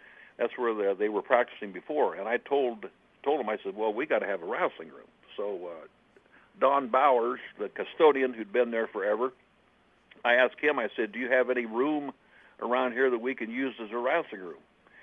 And we looked all over. He said, well, here's a storage room next to a locker room. And I think it was like 20 foot long and about 16 foot wide, and with a pipe running right down the middle on the ceiling. And that was our first wrestling room. We had that for a year or two, and then we cleaned out an old art room with a pillar right in the middle and a drainage for water drainage, and we put mats over that and put wall mats up, and that's where we practiced. It was a real small room, and we had that thing jam-packed with wrestlers.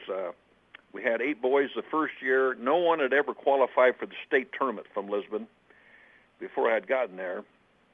In my first year, I had an outstanding athlete, Al LeGrand, and he made it to state and placed 3rd, and you thought we won the Olympics. I mean, the town went bananas. They met us about a mile or 2 outside of town coming back from the state tournament, and went right to the gymnasium, and I'll tell you, the mayor spoke, the superintendent spoke, the principal spoke. It was great. And the first time Lisbon ever had anyone go to state, and like I said, he placed third. And the next year we didn't have anyone go to state.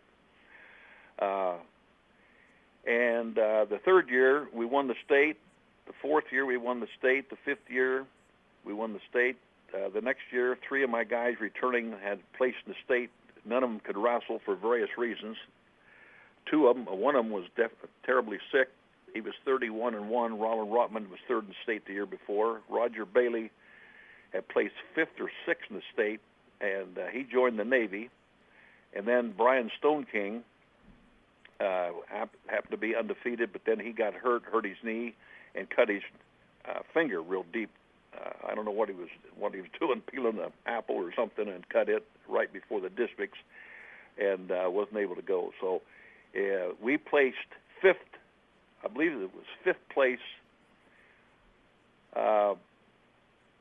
That'd been my 7th year, and then we won the state my last 2 years. So we won the state 5 of my last 6 years. I was there at Lisbon for 9 years. And the way we built our program, the advantage I had, I taught K through 12 boys and girls phys ed. And I think anyone who wants to build a good program, you've got to start elementary. You've got to start them young. You've got to have tournaments. I used to have a Lisbon elementary wrestling tournament, and we'd put 4 boys in a weight class. Everyone got a ribbon, 1st, 2nd, 3rd, 4th place, and the winner got a wall chart. Also, junior high. I coached junior high like from 2:30 to 3:30, then high school, varsity, JV. I never had an assistant in the 9 years I was there. And anyway, by the time I left there, we had 48 boys out for wrestling. No, 44 boys out for wrestling and 48 boys out for football. I started the football program. And my last 2 or 3 years, they built us a new gymnasium, new wrestling room, weightlifting room, new offices, and locker rooms. Really nice.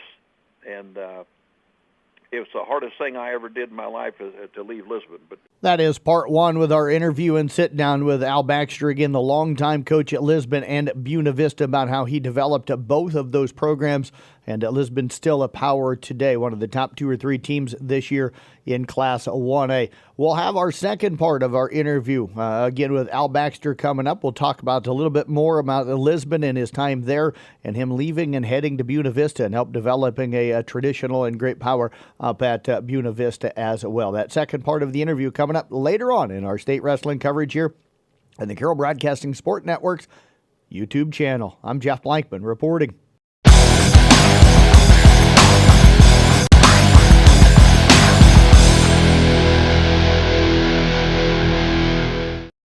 We're going to rejoin a part of our interview now with Al Baxter, again, the longtime Lisbon and Buena Vista wrestling coach. We talked to him in the first part of the interview about developing the program down at Lisbon. We'll have the rest of that conversation with him and his time at Buena Vista starting now. And it's amazing to me, Coach, you think back that you started that the wrestling and even the football program, and they're still powerhouses today. How that was built, the foundation was laid, and how strong they still are.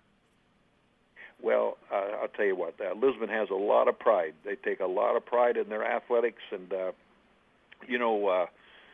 Brad Smith, I can't say enough good words about Brad Smith. The hardest decision I ever made, one of the hardest decisions I ever made in my life was leaving Lisbon, because I love Lisbon. I love the people there. The support they gave us was unbelievable. And but I wanted to coach college, give college coaching a try. And so they told me, they said, well, if you're going to leave, we're going to let you pick the replacement. And we want to make sure that you're okay with the replacement. So I says, well, I'm going to call down the University of Iowa. And I called down and got a hold of Jay Robinson, and I had known Jay. As a matter of fact, a few months before that, he had been to our house to eat supper, and we talked, I don't know, about freestyle or something like that. Trying to get more people involved. And I called Jay up, And I told him that I was leaving Lisbon and going to Buena Vista to start a program. They did away with the program a year or two before I got there, so we were starting from scratch. And I told him that I was looking for a wrestling coach. He says, I got just the person for you right here in my office. We're sitting here visiting. It was Brad Smith. He had just graduated, had a physical education degree, and he came to Lisbon to visit, to see the facilities and everything. Of course, we had that new gymnasium, nice wrestling room, weightlifting room and stuff. And it was only 20 miles from Iowa City. And so anyway, Brad accepted the job, and needless to say, he has done a fantastic job there. I'll tell you, and I love him and his wife Connie. And I'll tell you, he's the winningest wrestling coach in the history of Iowa high school wrestling, as far as I know. He's won more dual meets. I think he's won more state championships also. Of course, back when I was coaching there, they didn't have the dual meet state championship. They just had the traditional in Des Moines there. And then a year or two after I left, that's when I think they started the dual meet. And Lisbon has won a few of those, and they've won the traditional quite a few times. And Brad Smith, left Lisbon after winning numerous state championships and went down to Iowa City High and coached there, I don't know how many years. I'm going to guess 8 to 10 at least. And then and won the state tournament there, too, with his Iowa City High team. Then he left and came back and coached at Lisbon. And I'm telling you, they've got a powerhouse. And I just couldn't be prouder of Brad Smith and what he's done, and the support of the people in Lisbon. It's just fantastic. And I could start naming names. We had 40 boys when I was there. I believe this worked out. I've been able to remember this. We had 40 boys qualify for the state tournament. Won the first year. Second year we didn't have any. Then we had 2 the third year, but we wound up with 40 state qualifiers in the 9 years I was there. 30 of them placed in the top 6. I think they only went to 6th place back then. I could be wrong. We had 10 state champions, and I could name them all off to you, but we don't have enough time, I guess, for that. But, Coach, anyway, Coach, I did want to. Coach, I did want to ask you. You mentioned you kind of started the Lisbon program and then had to kind of restart the BV program. What was the difference between starting a high school program and restarting a college program? That had to be a little bit different, or was it the same? Well, when I went to Lisbon, they had a program. Max Gradwell he was the second person that would coach there, and he was an ex-Marine. He didn't know anything about wrestling. They would roll out the mat after the basketball practices and look at pictures. They had a wrestling book, and then they would go through and do those pictures. But there was some raw talent there, no doubt. I mean, some strong, tough kids. When I took over, there were 8 boys on our first team, and I think we were 4, 4, and 1 in dual meets. Back then, they only wrestled about 9 or 10, 11 dual meets, and then so of course I had to recruit those kids to come out and to build that program at Lisbon. When I went to Buena Vista, they had done away with the program for a year or two. There weren't any, and I didn't get there. Vicki and I did not move there until late July. But I had been on the phone with some people. I was able to recruit 4 or 5 guys, 2 or 3 junior college guys that graduated from junior college. Rick Dawson, Ron Peterson. Ron Peterson went on to win a state tournament from Cedar Rapids Prairie and Clarksville and Cedar Rapids Prairie, and wound up being the head coach of Simpson College. But anyway, he was one of the first recruits I had, him and Rick Dawson. And Rick Dawson coached Storm Lake High School and Ellsworth Community College, and then wound up with the DMAC as, he had I don't know what his title was at DMAC, but he just retired not too long ago. Anyway, those were 2 of the first guys I ever recruited. And then what I did, I went through the dormitory and asked guys if they'd ever wrestled before. And some of them said, well, yeah, in gym class. I said, that's good enough. Come with me. So we started out that first year. We won one dual meet. It was a miracle. Actually, I think it was over Simpson College, mainly because the heavyweights got in a fight, and their heavyweight hit our heavyweight with his fist and was disqualified, and that's how we won the duel. We won one duel, lost 13, I believe, and then we finished dead last in the Iowa Conference tournament. But that gave me a year to recruit. And so the next year, I had some young talent coming in, a couple more transfers, and we went from dead last to first in the conference. And I think we only lost one dual meet that second year. And I guess the rest is history. We wound up with 72 All-Americans in the 26 years I was there, 6 national champions, and won the conference 8 times, was second 8 times, and third I don't know how many times. But well, Coach, and I think the biggest thing is if you go out and look at your coaching tree, how many guys are out there coaching and doing really well, and you know, the love that we all felt from you, and knew you had our back everywhere we went, whether we were any good or done or injured or what have you. It never changed your undying love for us. Well, I tell you, I appreciate the kind words, and I tell you, I loved everyone, whether they're the star of the team or the third stringer. I appreciated their effort, and you can't ask anyone, you know, as long as they're coming to practice and working as hard as they possibly can and doing what you're asking them to do, that's all you can ask for. Well, Coach, we're going to wrap up here, but I appreciate Jeff Blankman not asking any embarrassing questions because, you know, we roomed together on the road, and there's none of that stuff needs to come out. That's right. Keep that under lock and key. Don't let anybody hear some of those stories. And I tell you, there's a lot of them out there, and I could have gotten in trouble quite a few times for some of the crazy things I did.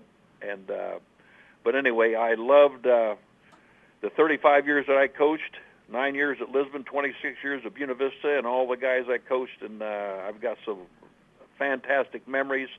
And at one time, I think we had around 70 or 80 wrestlers that wrestled for me that were out coaching in high school. A number of them won state tournaments. Bob Kinney won 7 at Emmitsburg. Rick Caldwell, unbelievable what he did, the program he built at Waverly, and they're still a powerhouse, of course. Ron Peterson won a couple state, 2 or 3 state tournaments, Clarksville, and I can go on and on. But anyway, I'm very proud of those guys, and I appreciate your time, and I know you're busy, and good luck to I know you're representing the conference, your wrestling conference there, and I hope that they have a great state tournament. Well, Coach, appreciate you joining us here today. Enjoy your retirement, and congratulations on not just your wrestling success, but the success that all of the guys that branched off from what you did. So appreciate your time and appreciate you joining us here today. Thank you very much. All right. You bet. Head Coach Al Baxter again joining us here today. We'll be back with more from State Wrestling coming up here on our State Wrestling Call or here on our YouTube channel.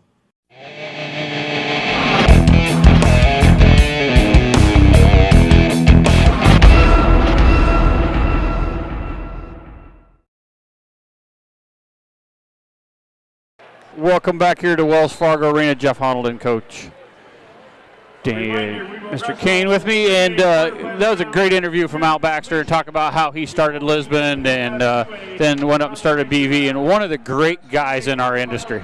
Oh, he's just always fun. He's a fun guy. He's a great he's all guy. business. I'm sure on the mat, but as a coach to coach, yeah, he was just a fun guy to be around. A funny story, his first national champion, Dave Jordan, we were in the finals. I was an athletic trainer. We're in suits. So you're in a suit, and Dave blew his knee out. We were going to go into overtime, but there was a hold somewhere. At some point, he had a hold of my shirt and was punching me in the ribs, lifting me off the chair. Had no idea he did it.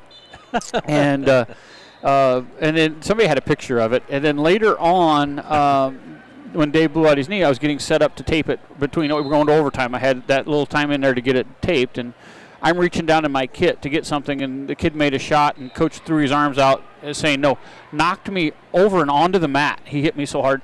Had no clue any of that ever went on. Not a clue. And he felt so bad. I mean, he still apologized this day, but coaches are that way. But when I think it might have been my first head coach, we went to a tournament. Rich Rogge and Mark Closier were my assistants. And we come back on Monday, and Rich looked like he's about 14. Real almost white hair, blonde. And he just didn't look very old, but he wrestled at state a couple years. But anyway, Rich comes in and he says, "Coach, my wife's going to make me quit coaching." And I looked at him and I said, "Why?" He lifted up his shirt from his armpit to his waist. It was all black and purple. I said, "What happened to you?" He says, "I sat beside you at the tournament." Had no clue. Yeah, not a clue. And after that, I always sat on the right. My assistants always sat on the left because I always threw my right elbow. Yeah, sure. Yeah, boy. And it is. You're trying to move with the kid, and you do. I didn't know if they'd take pictures. Movies. I actually had the pleasure of rooming with Coach Baxter for 3 years on the road. It was a lot of fun, and he's of course hilarious. We would go out at night.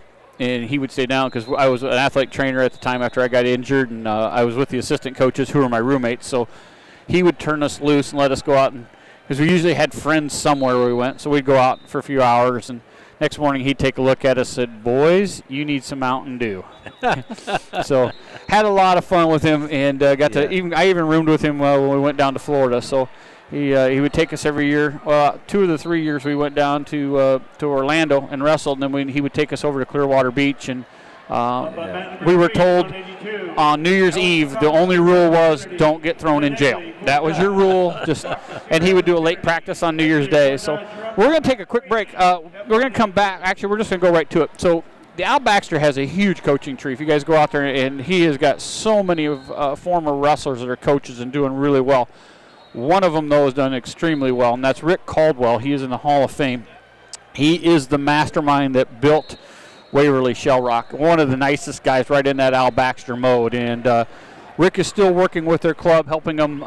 He'll start the wrestling program in the fall, and he'll get them all tuned up and ready to go for here. And then he'll also tune them up then after the season until summer goes on. So Rick talks about how Waverly and everything, and has a little bit of fun with me. And yes, he did throw me across the wrestling room more than once. He was pretty good about it. But probably the best wrestler I ever saw. He in the wrestling, one of those guys that had trouble doing the move on the mat. He was afraid to make the mistake, but we would get into a wrestling room and he would pummel Division I kids.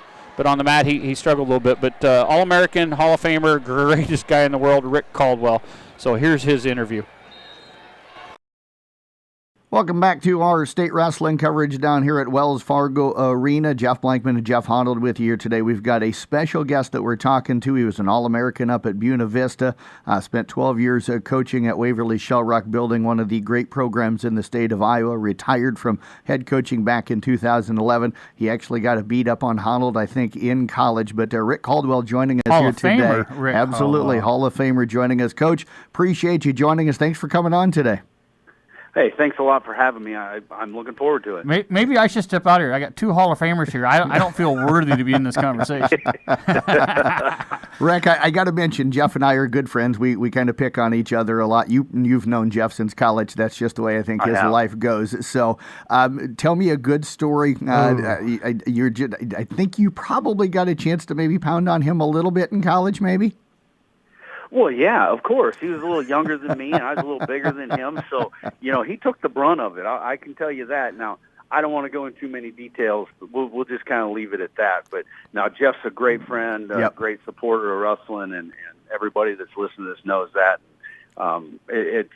We've known each other, a long time. Long time, yeah. And it's been good. One of the best stories, and Rick, we talked about off air a little bit, but I was a young freshman, and you were with Dave Jordan, the first national champion for BV, and I was the little tag-along going in. You were showing me the weight room and how we were going to do it, and you guys walked to the end of the sidewalk and turned and walked right. And I went, what are you guys doing? I mean, you guys squared it off like you're in the military. And and you told me champions don't cut corners, and that has stuck with me. I walked across the grass this morning, and again it popped in my head, but it was too cold for me to carry on that one. But Jeff, took a little freshman under your hand corners, my man. I know. You need to walk on the sidewalk. Well, I'm getting a little older now. Sometimes I need it just to make it into the door. That's right. Yeah, I remember that, and I still don't walk on the grass to this day. It's something that was ingrained by the legendary Coach Bob Dara, and it's stuck with me ever since. Rick, talk about what wrestling did for you and for your life. You sound like you're pretty structured with what you do every day and how you live your life. Is that what wrestling taught you? Man, I owe so much to wrestling. And, the older I get, it changes. It definitely changes. But, when I was in junior high school, college, you're competing. Sure, it teaches you a lot of life lessons, hard work and perseverance and toughness, sacrifice, discipline, all those things that everybody says. But you know what? It's no different than, like, Jeff and my relationship. It's because of wrestling, I've met so many wonderful people. I mentioned Coach Bob Dara, one of the greatest coaches ever. I was friends with him. Our coach at Buena Vista College, Al Baxter, legend, impacted me more than any man probably has. So it's changed my life. I mean, heck, it's how I got my jobs. It's made me move and things like that. But I love the sport. I always will, even though I'm retired. I'm still involved with it, and I don't know if I'll ever not be a huge fan. Well, Rick, and you were an amazing wrestler, BV. People, I wish they would have got a chance to see you back in the day. And yes, you tossed me quite a few across the room, not just down, but across the room. But that was more fun. But I look at it. The two coaches you mentioned, Bob Dara, of course, Dowling and Morning Sun, and then Coach Baxter with Lisbon. But you, as you built your Waverly program, I watched you, and I watched you closely because we're friends. It was built in that style, that loving relationship between the wrestler and the kid. Not everybody got treated the same because everybody needs treated a little differently, but everybody was treated with respect and fairness. And I watched you at Waverly, and you built that program into a powerhouse because of that. And I really commend you for that. Well, thank you. I appreciate it. I wasn't planning on being in Waverly. I went to Warburg to help Jim Miller out. There's another mentor of mine. Throwing out, Yeah, and by the way, we don't appreciate that either. By the way, that's your one strike. Yeah, I mean, he hired me, and I was finishing up my master's. I had a goal of being a college coach, honestly. And my son Cody, who's now assistant coach at South Dakota State, he was in kindergarten, and we started going to the little kids club here, and the head coaching job opened up, and honestly, my best team was 2008. We set the record, 225 points scored, and those kids were all kindergarten, first, and second graders when I was working with Millboy. The head coach retired here at Waverly Shell Rock, and all the parents are like, "Hey, Rick, you should take it. Hey, we could be really good in 2008." And this was 99. And sure enough, I took it. And with the group of parents and support from our communities, we won our first title in 2005, but 2008 was just unbelievable. I mean, we did something really special that year, and that's why I stayed, was for that chance to win one title. And, I ended up with 5 individual championships and 4 dual championships. So, yeah, you did all right. What's that? You did all right. Yeah, it was good. Yeah. And we're still winning. You know what? We're going for our 4th in a row traditional this year, if we can get her done in Des Moines here in a few weeks. And we won duels last year, and so we're trying to double up on that as well. Rick, you just mentioned you felt like 2008 was your best team. What are some of your best memories? We're down here at the state wrestling tournament now with this interview. What are some of your best memories from coaching or even wrestling or just watching some of the wrestling that you've seen over the years at state? There's a lot of memories. And selfishly, some of the best ones for me were, my son. He was 3-time state champ for me, and One is sophomore, junior, senior year. You know, that's pretty special. One thing I always remember is when they run the semis, and there's a lot of years, you know, we might have 6-8 guys in the semis, and it's a blur. It's like 2 guys going at the same time, and you're like trying to figure out, you know, what's the score of that match over there, and it's a huge match. All these kids want to be state champs, but if they don't win that semifinal match, and you guys know how fast that round goes. Yes. You know, and you're trying to stay up and stuff, and then boom, it's done. And it's like, okay, who all won, who all lost? Coach Mike Schwab always did all my scoring, and it's like, Schwab, where are we at? I don't even know how many points we have anymore, you know? So I love the semifinals. Semifinals is awesome. Really, really awesome. Well, Rick, we talk about the state of the wrestling once in a while, and right now we're struggling, numbers and everything, and I guess I don't have any answers for it. I know we're going to have to see some schools combined and try to make rosters, but what do you think? What do we have to do as a wrestling community to bring this thing back around? Because back when you and I were young, you know, we'd go to 16-team tournaments and you had full brackets, and it was fun. What do we have to do here to try to fix this thing? Well, you know, off air I mentioned a few things that may, I don't know, it's never going to go back to that, in my opinion, as far as I think one of the problems is wrestling's getting better. I mean, kids are doing more. They're traveling more. They're training more. They're attending more camps. They're doing super clubs. You know, I mean, you've got one right over there in Jefferson. Yeah. You know, and I mean, kids are doing that. Well, our quality is getting better, but our quantity is decreasing at the high school level. And I think the problem is these kids are getting so good that the average kid that wants to wrestle for 2.5, 3 months a year, they don't feel like they can compete. I agree. Is what I believe, you know. So what do we do? I don't know. It's hard. You know, a lot of these smaller schools, as you know, they have to have all of their athletes out for 3 and 4 sports. Yep. They just have to, or they can't compete at all. So I don't have the answer. It's a weird problem because I do think our quality continues to get better, but along the way we're losing kids. Yeah, it's the have and have-nots for sure. Yep. Yes, for sure. Well, Rick, I tell you what, it's been fun catching up with you. Hope to meet you face-to-face someday. Real quick, Rick, appreciate your time. I was digging through my closet, and guess what I found? The old picture when we got third in the nation. Yeah? At VV. So I'll see if I can get. I'll text you a picture of it. I found that in my closet the other day. We were pretty young back then. Yeah. Hey, we're fighting it every day, right? 13 surgeries. We're trying to stay young. 13 surgeries ago, right? That's right. 13 for me. Yeah. Well, hey, guys, thank you very much. I really appreciate it. You guys have an enjoyable state tournament. Well, hopefully we'll catch up. Take care, my friend. Thanks, Rick. Rick Caldwell, again, the Hall of Fame coach, former coach from Waverly Shell Rock, joining us here, still teaching there and still active in wrestling, as he will probably for the rest of his life. We'll be back with more wrestling coverage coming up from Wells Fargo Arena here on Carroll Broadcasting's CB Sports Broadcast Network.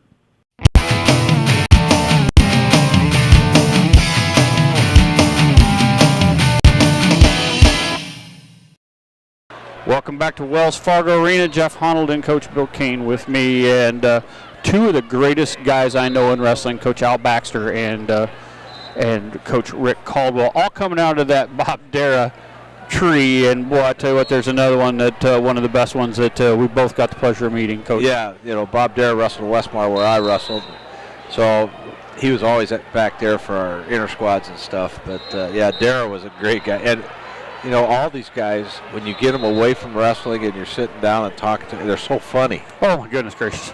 I had so much fun with Rick Caldwell along the way. And, of course, Rick was wrestling, so he didn't get to hang out until after season. And then, of course, he abused me after season. But a lot of fun. We're at 220 here, so we're going to stay live all the way through because we've got 106-pound. Dreylen Schweitzer is going to be taking on Caden Weber from Nevada. So looks like a really tough kid in this Weber kid. We've got to see him. Yeah. So we'll keep an eye on that. Yeah, to me, You were watching the match. I didn't get a chance, but you called it right away that it looked like it was questionable slam. It was not. I mean, he didn't hit the Matt hard at all, but I don't even remember who he was wrestling. But he was wrestling Skoglund from Sergeant Bluff Luton, and that's the only Sergeant Bluff Luton kid that made it through the round. And he was winning big, and he's 33-0.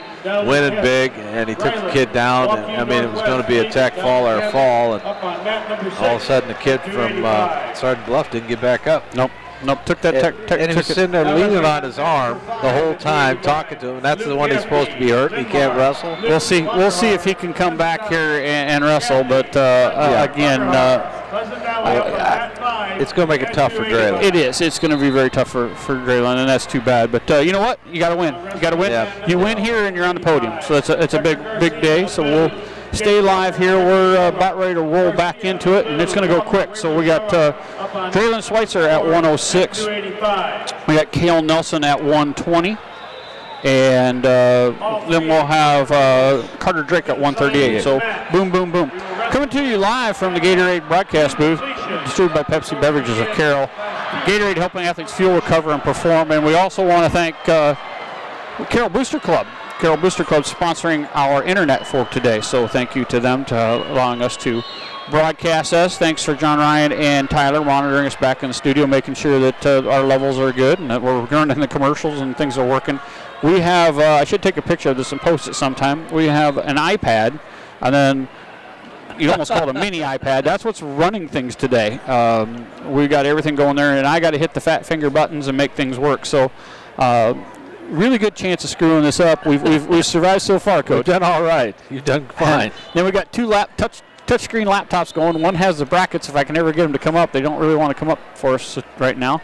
And then another one, they have a live version that of all the scores. And you can find those. Those are really kind of cool. It's on the Iowa Broadcasting. Actually, you're going to go to Track Wrestling, trackwrestling.com, check out the Iowa. But you can look at brackets. You can look at a flow chart. They call it the hub. And you can watch the dashboard version, and it'll have everybody that's wrestling and what mats they're on and what have you. So kind of a neat way if you want to see it along with hearing it, you can see that as well. It was kind of cool. Went down in the media area, the newspaper media area. They kind of keep us separated, and they got two 70-inch screens on, and they actually have every match going. So those guys, a lot of times, are writing, not even out here in the mat area. So kind of a cool spot for them to be in. And it takes less people away from the edge of the mat. It really does. Jeff Doran was talking about that. There's less people. Less people feel like they have to be right on the mat, he said, and standing up and doing what have you. But they've actually made another media area they were talking about, and I don't know where they were talking. Oh, around the edge. They've got it so they can sit and get out of the way. Otherwise, people were right in the way. So they've made a couple more areas for them to sit and get out of the way and get up out of the way and take pictures. So Jeff Dorian down here taking shots for us. It's so much different than it was. I mean, oh boy. I remember when Matt Rupiper was wrestling a four-time qualifier, and he was wrestling kid. Winner of the match was supposedly going to win state, and Matt took the kid down 15 seconds left in the match to win, and right as he's taking him down, the cheerleaders from West Liberty ran right through the middle of the mat. Oh my. And the official didn't give him the takedown. Oh, Matt was devastated. I was devastated. But you know, the cheerleaders ran everywhere over there. Here, they just come in on the outside, they get down on the mat, and they go back out the outside. And if they don't, they're banned from being here. So it is much, that part is much nicer. Yeah. I still miss vets. You know, and I was talking to Jeff, and a really, he's got a different perspective on things. But one of the things he talked about, if you look at the mats down here, to our side, the mats are really tight. There's probably only about a 3-foot walkway. On the other side, there's probably a 5-yard walkway. And he said, why don't they just shift the mats 2 feet that way to give most equal walking? But, you know, they don't. And the other thing he said is that, and I didn't think about it, if you look at the mats, you got a uniform color, but uniform size. I forgot that the different mats were different sizes, and you had kind of a disadvantage of the circle. So everything's the same size, everything's equal. Yeah. And for him shooting, but he said the one thing that's really throwing him off is the banner that wraps around here shoots different colored lights at different times, and he struggles with the lighting on that, which I would have never thought about. So I never thought about that either for him. Yeah, so Jeff has a different perspective on things, but we're getting ready to go here. We're going to have Darren Schweitzer coming really quickly here. We're going to be popping up. They got the last of the heavyweights are out there, so and he's the third match. So he's. I don't think we're taking a break here. I want to double check my. No, it says we're rolling right back into it. So I would go into the open mats. The mats are still empty. So there must be maybe give them a chance to warm up out here. So we'll see. We're going to stay with it because we do not want to wait. But they got some small guys are out here, but they're not calling mats. They're leaving mats open. So we'll probably take. And there's 3 mats open, so he could be actually out on one of these mats warming up. Yep, we're going to hold. I'm not even going to take a commercial break. We do not want to miss this. So. We'll stick around a little bit, but really fun time. Now we caught up with KJ Pelcher. We're going to try to get him again. So KJ is the premier sports writer in the state of Iowa. He works for Cedar Rapids Gazette. He covers both UNI and Iowa, all their matches, and he's been doing state wrestling for years. I've known KJ since he was in high school. I was roommates with his brother. So when we went over to wrestle in the Mount Vernon tournament, we would stay at the Pilcher house. And, of course, there'd be 4 of us coaches there just beating the tar out of the young boys. So, good guy, one of the really good guys, again, in the state. He wrestled at BV as well, but really cares about the sport of wrestling and covers it extremely well and has a lot of knowledge about what's going to go on. Probably won't replay his interview that he had. We played it yesterday morning if you want to go back and listen to it about the 4-time state champs and what to listen to and what to watch for. But maybe try to catch him again late day or later afternoon and get his thoughts on what's going on and everything like that. And just a wealth of knowledge and one of the good guys. Fun to be around, so we'll catch that. Yeah, we only have 3 matches going on. The other 5 mats are empty, so they actually could get started if they wanted to. But it looks like the lightweights are all out there warming up on the empty mats. So let's see. Yeah, no, I'm trying to figure out what they're doing. Evidently, they're going to wait till the last heavyweight match is over to start the 106s. They said they were just going to go straight through, but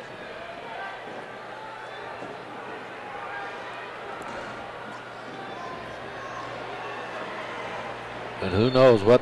Down here, they kind of do what they want. yeah, we're at the mercy of what they and they aren't telling us, so we're going to go with not what like we doing. always know ahead of time what they're going to do. Yep, and they don't have anything scheduled here, so we're just kind of going along with the flow so far. Maybe we'll try to give some team standings here. Well, actually, you know what? Let's go into 3A. Update everybody on the conference here. Raccoon River Conference. So ADM has 1 gentleman left, Aiden Flora. He lost 8-5. He'll be in the wrestlebacks. Ballard has 1 wrestler. He lost by fall. He'll be in wrestlebacks. That would be Gabriel Christensen at 182. You know what? I missed Bondurant for our coach. We should have done that one. My fault. We'll catch that. They have a few in there. Yep. Boone, we'll have to catch those up a little bit. I lost Boone there as well, so we'll see if we can get those for you quick while we're doing it. Again, wealth of knowledge in this thing here.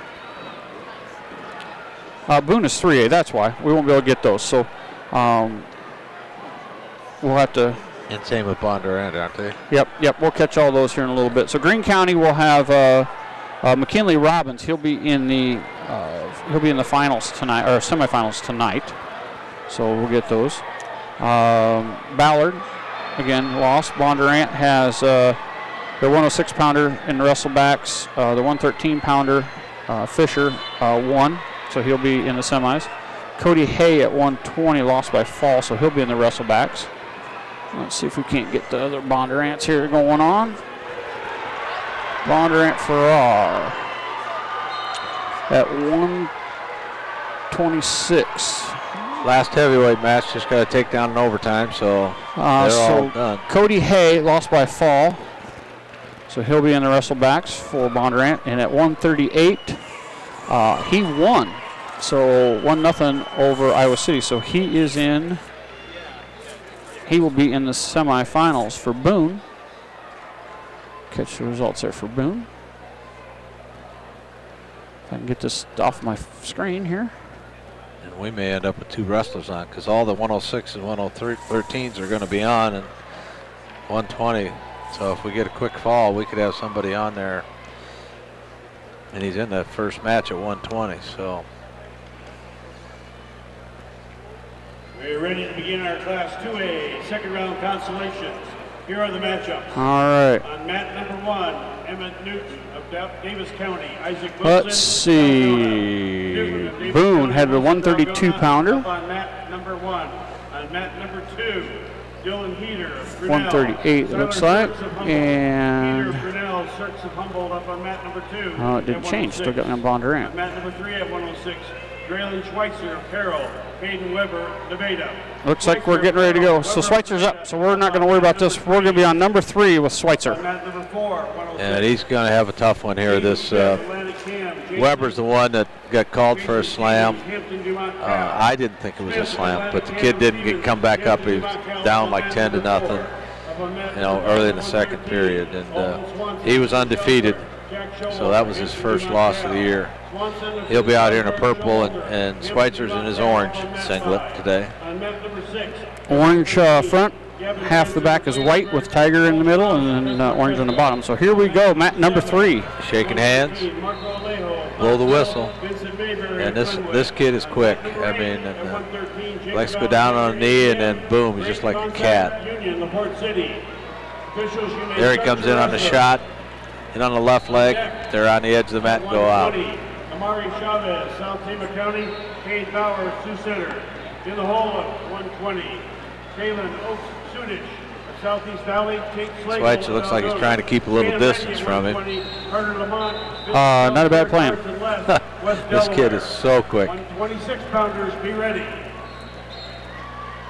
Make a couple jabs down. Now he comes back in on that left leg, and Schweitzer backs out of bounds. Top 10 team scores, Class 3A after the quarter-final round. 10th place, Iowa City West with 30. Back in here. There's Schweitzer in on a shot. Got to double, but it's Weber sprawling. Gets 2 underhooks. Gets him back. They come back up to their feet. 105 to go, 0-0. First period. Third place, Waukee Northwest. There comes Schweitzer again on a long shot, but doesn't get very deep. Weber very quick on getting that sprawl. Can you win this match, you're guaranteed to be on the podium, so this is a big match for you. There's Weber with another low shot. Now wrestling on mat number 4 and now they're quite a ways apart. South Tama County. Here comes Weber in on another shot. Got that right leg. Tried to sweep around, got into a double. Dumps Schweitzer down to his backside and comes around behind for 2. 2-0 now with 25 seconds to go here in the first period. Right and tight to the body, comes in, put that head in the back of the shoulder, looking like maybe trying to get a head lever. There's a tilt attempt. Trying to tilt him, load him up on his hips. We're down to 5 seconds. Just needs to keep his base here. Don't give any points at the end of it. Weber hooks up a near side cradle. That's the end of the period. And we go back to Weber. His only loss all year was that default. So disqualification. Yeah, so this kid has wrestled pretty well all year long. Yeah, he looked. I made the comment when I was watching it. This kid looks good enough to win it all. I mean, he's that type of. He was definitely a semifinalist, wasn't he? Yeah. Yeah. On mat number 6 at 120. He was only seeded 3rd, but he was undefeated. So Schweitzer sits out. Weber pulls him back around to our base. There comes Weber. Gets far knee, far, drops him over. Likes to bring that hand down inside the legs. Now he's got the head lever, but Schweitzer comes up to his feet, gets 1, got the hand control. Makes it 2-1.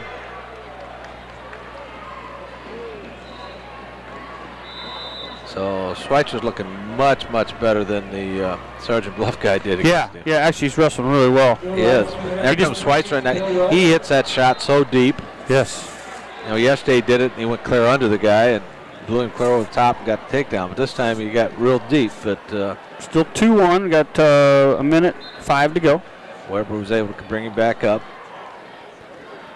There's Weber trying to control the wrist. There's a shot from Weber, but Schweitzer does a nice job sprawling back out of that. Schweitzer's had a tough draw, all the way around. He's wrestled well down here. He has, and he's wrestling very well right now, even though he's down 2-1. But this kid was so impressive in that first match. It's a shame he got DQ'd. There he steps over the leg a little bit, drops him down, gets to the base arm, gets 2. Now Schweitzer's trying to switch and come around behind. 4-1 right now. Hips up. Now there's 2 reversals, so that makes it 4-3. Schweitzer's got the right leg. Now it's actually Weber that is holding on to that leg and lifting it up. So 4-3. Schweitzer's down. We got somebody's got a bloody nose. Yeah. So looks like it's Weber. So they got a little break here. I tell you what, Schweitzer's wrestling really well. I'm impressed. Yeah. I mean, this is best. Yeah, he's wrestling extremely well against this kid. And as a junior, you got another year here. Hopefully he looks motivated, looks really good. This kid has been impressive all year long, it looks like, and impressed us in the last round. And Schweitzer's right there with him at 4-3. So yeah, right in it. Go ahead and finish this off, and get yourself in the next round. Yeah, no, he's wrestling extremely well.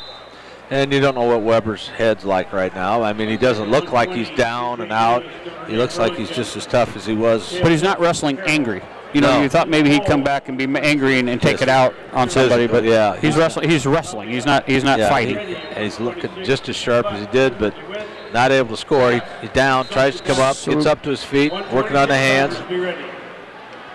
Nielsen should be up. Nielsen's on mat 3. I'll get that right now. He's down right now, mat 3. Okay, Weber comes up, gets the escape. Schweitzer goes right back in for a shot, doesn't get it. So we're waiting here for Nielsen. He'll be on the bottom side. We got a couple more to go, so I'll catch that one as he comes out. Okay. Schweitzer tapping the head a little bit. There's Schweitzer in deep. 2 seconds to go. Got in on that right leg. Didn't have time. We're going to end at 5-3 here in the end of the second. But it was Weber coming around and dropped him on his backside, so probably a good thing that so Cael Nelson's they did give him 2. Cael is going to be on mat 5, so we'll be right next to him. Okay, we got a 5-3 score. So again, Cael lost to the number 1 person, Pexapone. Weber gets an escape, now comes right back in, gets to the takedown, tying up that left arm a little bit. Now he gets his arms back out in front. He's up to his base. Nielsen be wrestling Davis from Burlington, Notre Dame. Weber just kind of pulls him all the way across over the top of himself. 30. Step out of bounds. Schweitzer hits a nice switch, standing switch. They're out of bounds. 8-3 right now. Schweitzer's down. We're getting started here on the Nielsen match. Mat number 5. Got a headlock going on. Notre Dame go take Cael down right away. It's 2 at the edge of the mat. Here we go, and it's Schweitzer tried to come up, but didn't make it. Weber gets the hands tied up, breaks him right back down. Half Nielsen getting thrown in on Cael. He's on his belly. He got the chicken wing on one side and throwing a half, but he got back up to his knees now. Both wrestling guys that are extremely quick. Yes, that Notre Dame shot was very fast. And Notre Dame, I remember, was winning his match all the way and then gave up 2 back points in the last second to get beat by 1. Tilt attempt. Nielsen so far is able to keep his back vertical. And there he breaks the plane, but not just rolled through, so I think he's fine there. Over here, it's Schweitzer tried to grab that near elbow and roll through, and actually Weber rolls him all the way through and rolls him clear across again. So Weber's got a lot of strength to go along with all that. There's a double chicken wing put in there. He is in tight spot. He's break the plane, but he's still fighting it. But a double chicken wing, and he's still walking it around to the backside. So now he's in there tight. He's bridging. Now you guys broke loose. So good job by Cael. Cael that time to get loose, but boy, he's still in a tight spot. Schweitzer's able to work himself out of bounds, come back to the middle. 34 seconds left. Here. Now he's hooked a leg in the head, and he's got him in a tight spot, and that's going to be probably the end of Nielsen. I don't know how he's going to get out of this with 32 seconds. It is extremely tight. Got back to his base. Now he's going to belly flop out and got out of that, but he's got 3 back points, so it's 5-0. Schweitzer worked up. Weber just goes into a double leg and lets him clear up off the mat, takes him right back down to the mat. We're down to 10 seconds left here, and he's down 8-3. He's going to have something big. but Weber's just totally controlling him right now. Nielsen down 5-0 right now. And there's the end of the match. End of the period here at 5-0, and the end of the match 8-3. So Schweitzer will end 8-3. He's his tournament done, but wrestled well. Wrestled really well. I thought he looked really good, and we got a little blood over here on the Nielsen match, but. Yeah. This Weber kid's outstanding. You know, he got beat 8-3, but he was there, and he was several times. He almost got the moves, and he was doing inside switch in there. Almost got that twice. Yeah, he was definitely a semifinalist. You know, you look the at that. Weber kid. Yeah. Yes. I really think if we'd have gotten the Sergeant Bluff-Luton kid, I think we'd have been in the podium. You know, if it switched flip-flopped, I think Schweitzer would have handled him and got himself to the podium. But luck of the draw right now, and. Tough match right here for Nielsen, down 5-0, start second period. We're going to start in the neutral position. Yeah, we're going to be in the neutral, and again, he's going against a guy that's extremely quick. Yeah, that was a heck of a match. Gave up points right at the end of it. Here we come. Now they start him up again.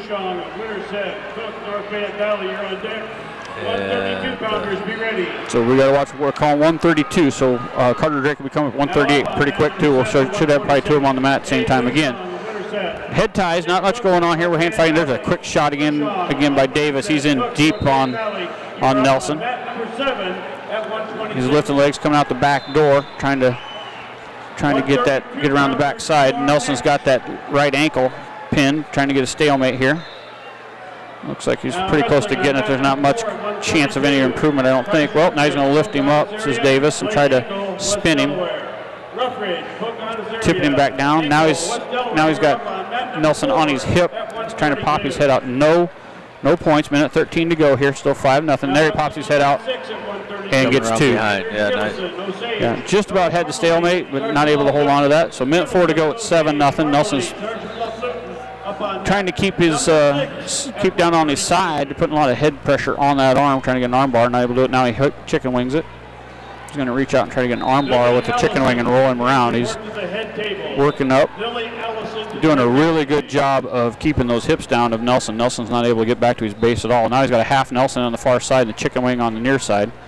Nelson's sitting out to that side, breaks that half Nielsen with 35 seconds to go here in the second period.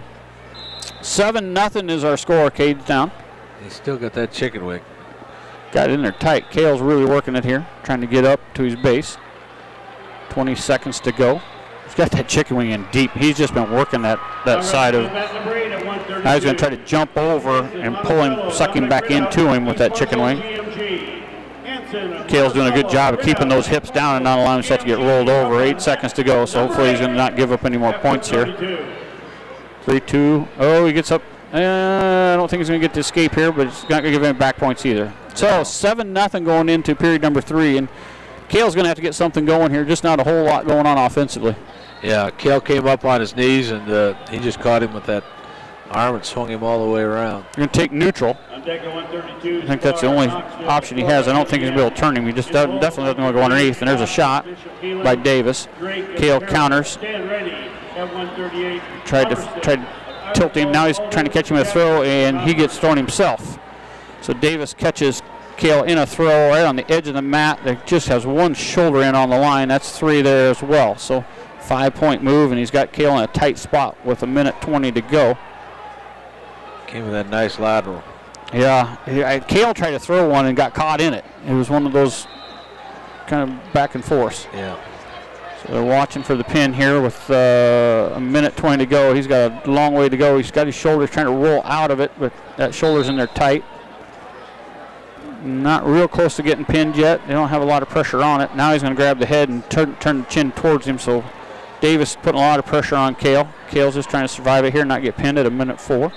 I think Davis is just saying, I'm happy to be right here until we yeah, it's a good spot to be in, you know. You're up 14-0 and got the guy on the edge of the mat. Now I'm sure his coaches are trying to either get the pin or going to tech fall here. I mean, you took the team points. Burlington Notre Dame's in the hunt, so they're going to want the points. I'm not sure he can pin Cael from where they're at with 40 seconds to go. I think I'd let him up and try to get the tech fall, but they're not thinking that. They're thinking pin right now. Cael's just trying to survive here with 30 seconds to go.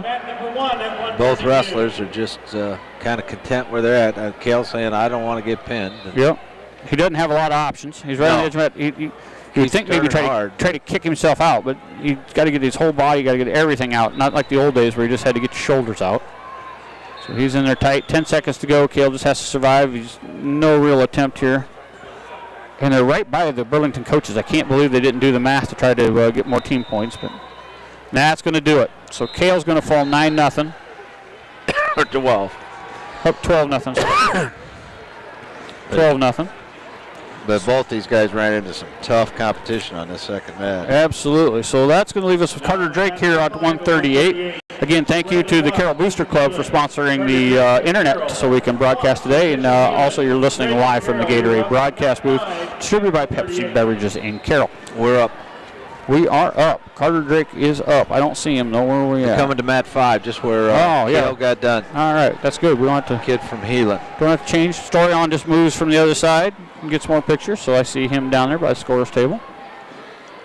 And we're again running somebody that's extremely quick. This kid from Heelan was. Yep, he was a good wrestler. You know, you think about it, Coach. We had 13 guys get through. That's a record for us. All of the Carroll guys have gotten through. So far.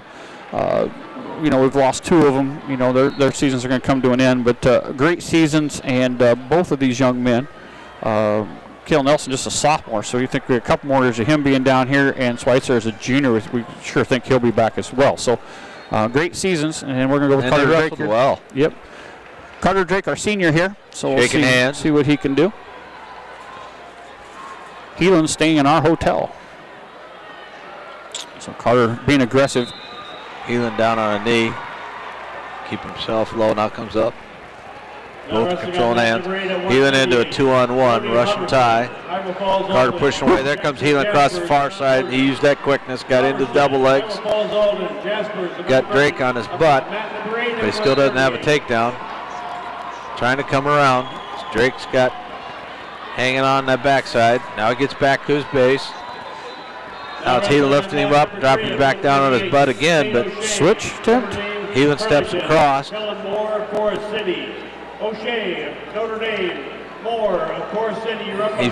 lip armed his arm out. Oh, now he's got Carter on his back. Caught him coming across, got the 2, and caught him and got him tight, got that chin, pulling him back in towards him. Yeah, he got that limp arm out, just came all the way across. Just under a minute to go. Carter's was able to get his front or top half over, but he's still got that Turkin down there. Now he comes across to that cross face. 44 seconds to go. Carter's still in the same hold, so they've only given up 5 points. It isn't given him every time he gets tilted. It's still the same move, so no more points. There he comes out of the there, now they broke the hold, so it's 5-0. Drake's down. Yeah, Watts is got the ankle hook back there. Coming to cross face. Looks like he's trying for a cross-face cradle. I don't know if he's quite got the hands hooked yet. Got Carter's head down. 20 to take seconds his head to go. Down to that leg. No, he doesn't. Carter comes back up with that head. Now he goes right back into that. Oh, he hit that hard.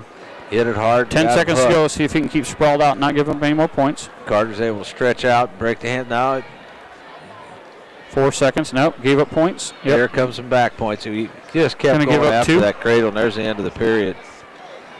Gave up 2 there, I believe. Yep, so it's going to be 7. 7-0. Carter's. Nope, he's saying no, he's not going to take injury time. It's just a little sore. Shaking that left shoulder a little bit, rolling it around.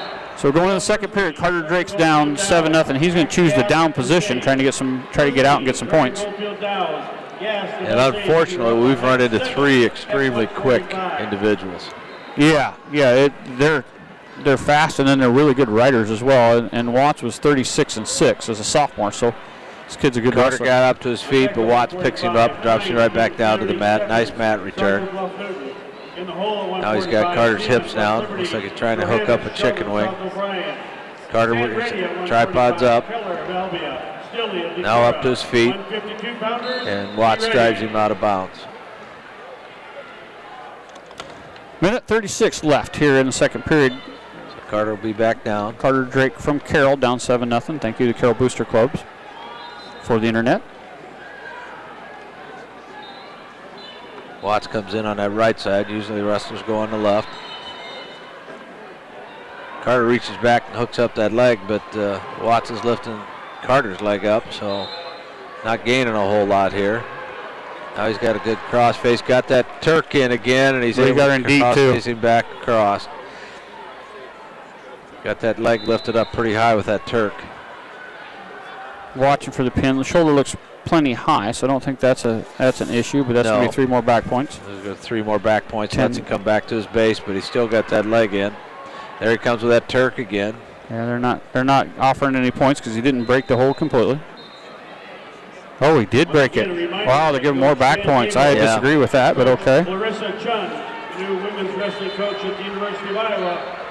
Lets him back to his base. They're going to give him the 3, even though he's still got the leg in. But so that's 13-0. So now he comes with a half on the other side. That's going to be the match, and there's the pin. There's a fall. So at 3:24, Carter Drake falls to Watts from Sioux City Heelan. That'll end his season. So again, all 3 of our Carroll matches so far have ended with a loss. But again, wrestling really solid kids and wrestled fairly well. I mean, Carter just didn't have anything for this kid. That Watts kid was extremely tough and really handled that all the way through. Yeah, he did. And it's been impressive how the kids have wrestled down here. It's we ran into some studs today. Yeah, I mean, you win here, you go to the podium, you lose, you're done. But I mean, you're that close. You're that close to the podium, and so you're getting those kids that won first round. So they're solid wrestling kids coming in here, and I thought our kids actually had a very good opportunity to win that. And just. Schweitzer's the one I feel sorry for because he should have had a better draw than what he had. But yeah, I think he would have had a real good shot against the kid from Sergeant Bluff that he should have been wrestling. But he just got in a hammer from that kid from Nevada. So that leaves us with Sterling Rodman. He's going to wrestle Barrington from Winterset. So that should be an interesting matchup. I think that one. I think we got a good shot there. Yeah, I think that's one that they probably have wrestled. I'm sure they have. I'm not good enough at track wrestling to get all that, but definitely have wrestled and know each other. So should be a fun contest there. And we're up through most of the 45s, so. We're going to take a quick break. We'll get reset here, but you're listening to live coverage from the Carroll Broadcasting Sports Network. We will have more wrestling live here in a little bit. You're listening from the Gatorade broadcast booth. Jeff Holland here with you. We'll be back after this.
Welcome back to live coverage of state wrestling. You're listening live from the Gatorade broadcast booth. Jeff Honnold and Coach Bill Kane. And we're at 152. We're waiting for 170. That'll be Sterling Rodman.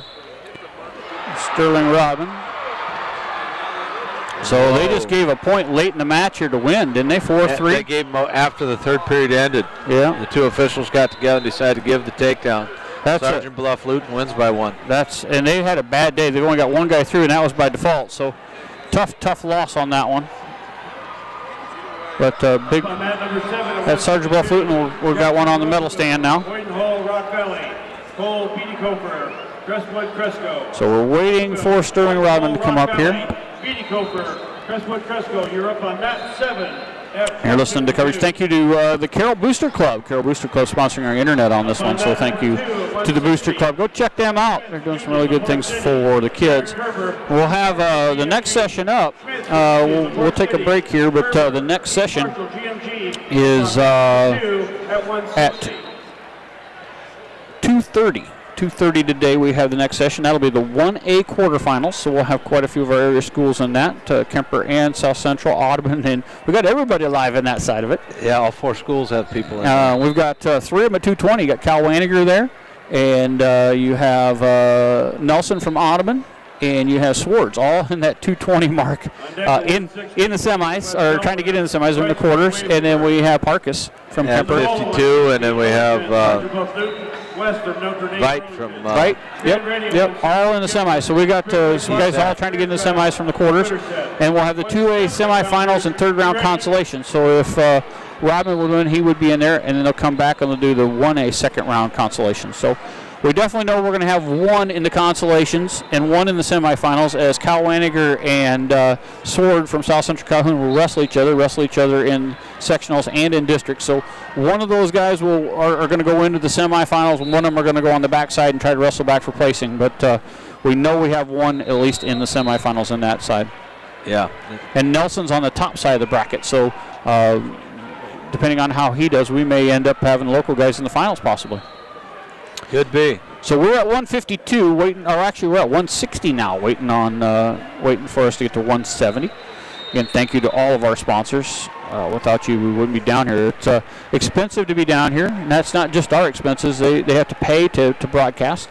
The rights go to the Iowa Sports Network. So the station has to pay to go there, and then you also have to pay for the internet. They charge you for the plug-in that's already here. So you have to pay for that. Thank you to the sponsors for that. And then, of course, then you have hotels and food and travel. And the boys ate pizza last night. I went to bed. I really didn't want pizza at 10 o'clock at night, but I went out to my daughters and went to bed. Yeah, it was a lot of work last night, but I think Jeff was up to 2:45. He said they're working on getting everything posted and working on some of the basketball scores and stuff. Jeff Storion, I know he came into the room at like 11:30, got some stuff and went back out. So I'm not sure what time he came in. And so the boys were working late last night, editing pictures to get it sent out. So not me. I told them I worked during the day. Those guys just kind of been loafing, but I'm at the age where you go to bed pretty early. We're going to be broadcasting tonight at our bedtime, 8:45. I got to drive home tonight. Oh yeah, you're going home. Yeah, I forgot about that. Oh, you poor soul. Get up tomorrow and drive to Omaha. Tough day, but we're still waiting here for Sterling Rodman. So we're gonna hang right here. We got a little bit. I'm going to take, he's going to be on the bottom side. So we'll take a couple more breaks here. We'll come back and we'll have Sterling Rodman ready to go. Nationwide warranty company that protects your home's major systems and appliances. They understand the importance of home ownership and realize unexpected repairs can be costly, protecting your investment and your livelihood. American Home Shield is a trusted leader in the home warranty industry. They're thankful for their associates and their customers who make it possible to be celebrating over 50 years in business. American Home Shield, growing together. Good luck to all of our area teams.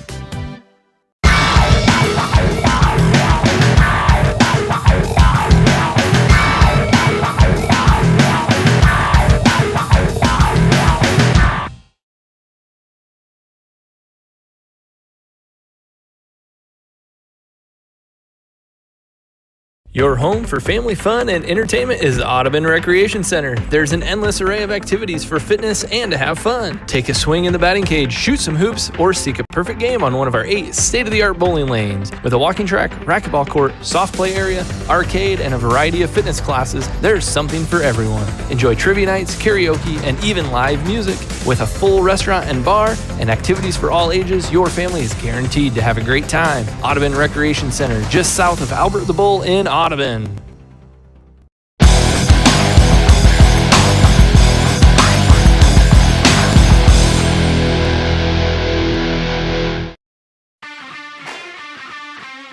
Teamwork is key to success. Hi, this is Amber Maloney at Champion of Rockwell City. We have the same philosophy.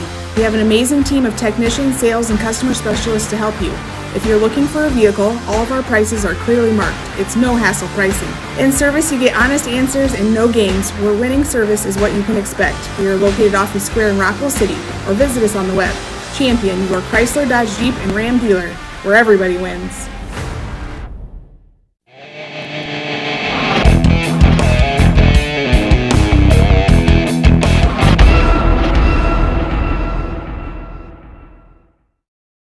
DR Electric in Carroll has over 20 years of experience in commercial, residential, and agricultural electrical services. Their service area covers a radius of 60 miles from Carroll. They can provide electrical services for new and existing buildings, plus they can help with energy efficiency and lighting on home remodeling projects. Give them a call today at 712-830-6624. That's 712-830-6624.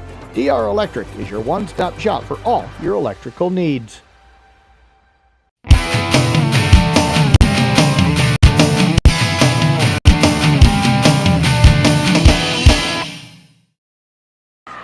Welcome back to Wells Fargo Arena and the state wrestling. 170, Jarrett Hold on one second. South O'Brien. Okay. So we should be on deck. Yeah, we're on deck now. We're on deck with Sterling Rodman, Jeff Honnold, and the coach, Bill Kane, here with you in the last day of Mr. Kane. So you guys are going to have to suffer through me tomorrow. We're listening live from the Gatorade broadcast booth, distributed by Pepsi Beverages in Carroll, helping athletes fuel, recover, and perform. Eli Thorson, Roland Story, Austin Ponce, West Marshall. And Roland Story, Ponce, and West Marshall. I'm looking to make sure we're not wrestling somewhere here. I heard him call his name, but they haven't pulled it up. Now, again, thank you to the Carroll Booster Club for sponsoring our internet broadcast so we can do this today. Just making sure we don't miss Sterling. They called his name, but I think he might have been in the hole. But so I'm looking at it. I don't see any coaches. We got a lot of stuff in one close to a pin here. Keep an eye on There's that. a pin. Might be down on 7. All right, looks like we'll be down on 7. Number 7 at 170.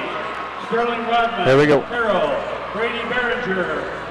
Winner set. So we're going to be at mat number 7, all the way down and to our left far side. So as far as you can get away from us, but that's fine. We can get a good look at that mat. It's the closer mats. I'm having trouble with these computers in front of me. But so we got Sterling Rodman from Carroll wrestling Brady Berger from Winterset, 16-8 as a senior. Rodman is 32 and actually be 33-17. Berger would be 17-9. So sure, they've run into each other. They had to have. I'm not good enough track wrestling to go back and look at all that. I know you can. Maybe if I pull it up here, it might tell me. If I pull him up, boy, Berger looks big. They don't have mat 7 up there yet. So here we go. And we're at it. Back and forth, a little bit of hand control. Rodman drops down to a knee, gets low, but no shot yet. Zachary Rosaboom. There's a shot to the right leg, but comes right back up. Rosaboom, Sioux Center, Argo, Assumption Davenport. You are up on mat number 2. Berger get a nice sprawl there. Rodman tapping the head a little bit. Now it's Berger doing the same, back and forth.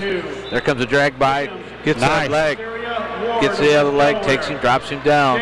Just a little drag by and got into that right leg and then picked up the left. Now it's Berger back to his feet. Rodman not low on that right leg. Got to move up here before he gets called for a stall. Yep. He's moving up, so he's got that. It's not stalling now. Now he's got to take him down. There he drops him back down to the mat. They're right on the edge. You got to have continuous action if you go to a leg like that. So they went ahead and continuous action, no stall. 54 seconds to go, 2-0. Rodman of Carroll. Berger goes down. Rodman comes in on that right side. Again, that's not the common side, but that's fine. Berger's sat out, got back to his base, and then came up and got the escape. 2-1 now your score with 39 seconds to go here in the first. Berger likes to put that hand on the front forehead and lean it. Now he's got into a head tie, collar tie. Boy, a deep shot again. Deep shot again by Rodman. He's got that left leg pulled up, gets over to the other one. There's two. Rodman, nice takedown. Definitely better on his feet than Berger. That's a good spot to maybe stay into. Now he's trying to crank that half. Yeah, it could be that if he has trouble riding him, he just lets him go and keeps taking him down. Trying to work on that par half a little bit. 4-1 Rodman in the lead with 4 seconds to go here in the period. He's got Berger flat on the mat. There's the end of the period. So a nice first period here for Rodman. To me, it looks like Berger just got to keep from getting caught in something here. Rodman, I'm sorry, keep from getting caught. Berger doesn't seem to have a whole lot for him. Now we got blood. Doesn't Berger look a lot bigger? He's a big kid, but I think Rodman's a better wrestler. Oh, I do too. He's definitely the better wrestler. On his feet. That's why I'm worried about getting caught. That, don't get caught in something. Berger's a big kid, so he probably has some pretty good strength. So Rodman is going to win, and he's going to take neutral. That's a smart move. You don't know what, he may have wrestled him before and had trouble getting out, but the way he's been able to take him down and get deep. Tried to do a little snap by again, then go down to the leg. Now it's Berger went down on the knee. Now they're back up, pushing on its head. Then they both shot at the same time, and it's Rodman that's getting in on that left leg, trying to kick the other one out. There he is, takes him down. Another nice takedown.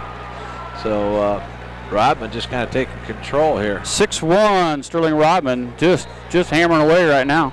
Looking very good. Trying to put chicken wing on the right, trying to do a little tilt. Got him up a little bit, about ready to start counting, but didn't get it. Still got that chicken wing.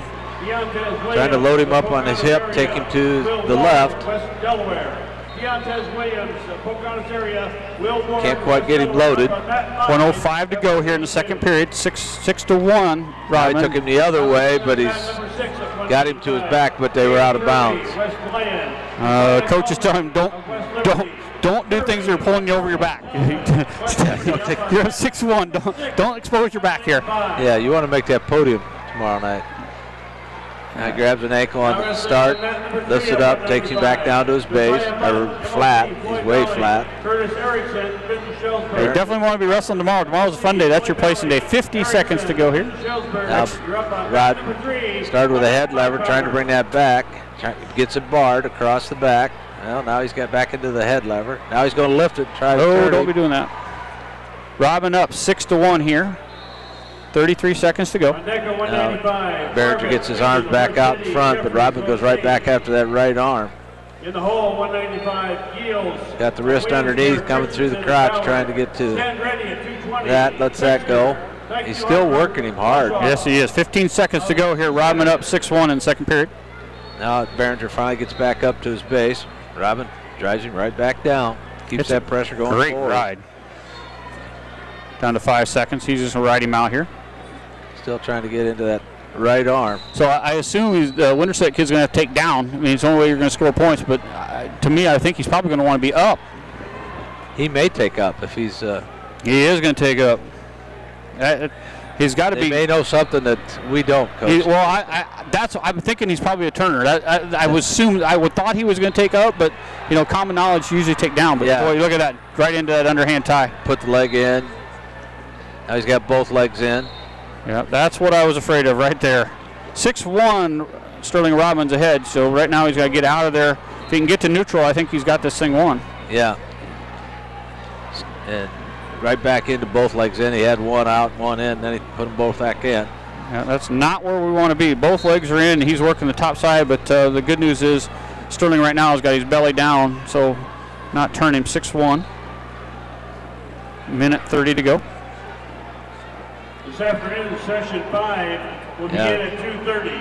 Now we know why we didn't take down. Well, I really thought he'd have to take up because now he's got Chicken Wing trying to pull Sterling over to his right. Sterling's up to his knees. Minute 10 to go. 6-1. He's still leading. Now he's trying to use that Chicken Wing with a tilt to his left. Oh, now he's trying to drive him right. That's points. Now he's in there tight too. See if he can pop one out. He does that away. Right. Sterling, he might get a reversal. Sterling got all the way through. Gave up 2 at least. Now it's 3. Gave up 3 back points, so it's 6-4. Got to be careful he doesn't lock those feet. Their backs to each other. Now he breaks back down to his base. 42 seconds to go here. Don't give up anymore. You're ahead 6-4. You got to get out of there. Half, and he's going to try and tilt him with it. Not getting any points. Not 30 seconds to go. Yet. Sterling's got to get back to his belly.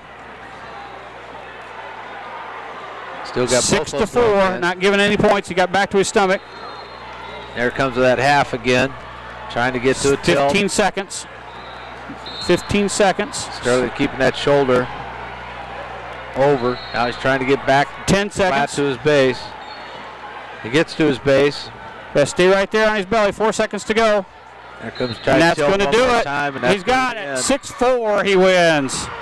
So nice match, and definitely did not want to be underneath him. No, that's, we both looked at him, and that is a big kid. I had to assume that he was a good rider because he couldn't do anything from the down, and he couldn't do anything from his feet. So that's his only option, and he almost came back to win that at 6-4, but heck of a job there. And they're going to wrestle. Get himself to the podium. So he's going to wrestle 263. Where was 263 at? So match 23-20 was going to come out at 263. It's on mat 8. They're on mat 8 right now. Now it's a 4-3 match right now. So mat number 8 would be Eli Thorson from Rolling Story. Yep. And West Marshall. Thorson and Fant from Marshall. They're going to break over there. 2-2 is your score on mat 8. Got an injury. So congratulations to... they got 4-3 up here. Sterling. Oh, you know what? This is behind. So it's 4-3. You're right. 4-3. Rolling Story. And I'm assuming we wrestled there as a conference as well. So I have to check on that. I'm sure they ran into a tournament as well. We'll try to catch that before we get to it. But good win out of Sterling Rodman. We got one going into the backside consolation, 3rd round consolation match. So he's on the podium. Yes, he'll get himself a medal. Now he's got to figure out how high he gets on the medal. But that was a heck of a match he wrestled, and we saw that kid. He's big and a heck of a rider. Yeah, he looked broad in the shoulders, thick in the chest. And it's going to be Rolling Story pulling that one out 4-3, Thorson. So Rolling Story. So Thorson will go against Rodman. Thorson, find him here.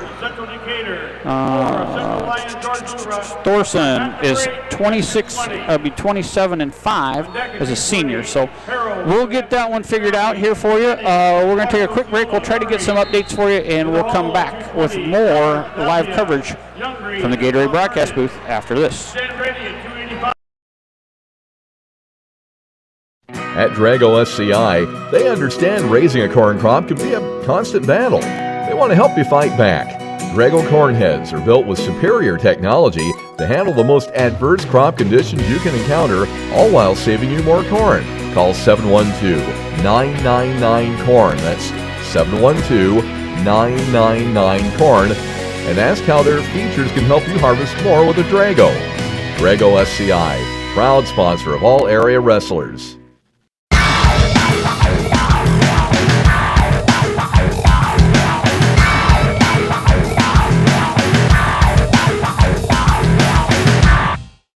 Clucky Custom LLC in Templeton can make your life easier. If you don't have the correct equipment, the time, and are looking for convenience, Clucky Custom LLC can help. They do grain vacuuming, and they will also come to your farm and do the work for you by cleaning your grain bins thoroughly and efficiently. They do custom hauling as well. Contact Steve at 712-830-2206. That number again, 712-830-2206 to set up your vacuuming and trucking needs.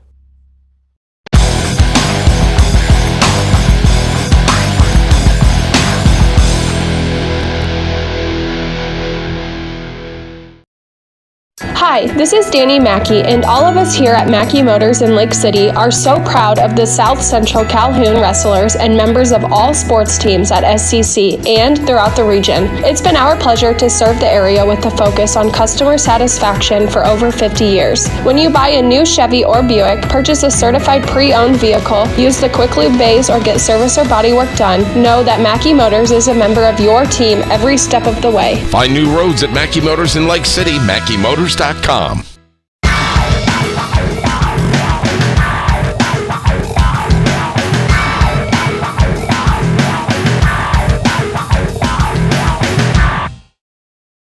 Pye Electric in Dedham is proud to sponsor all area wrestlers. Pye Electric is a family-owned and operated electrical business that does residential and agricultural electrical needs. Here's some wrestling life lessons from Pye Electric. Stay courageous under pressure. Your character is more important than how good you are. Being disciplined pays off. Nothing worthwhile comes easy. And believe in yourself and never give up. Good luck, wrestlers, from Pye Electric in Dedham.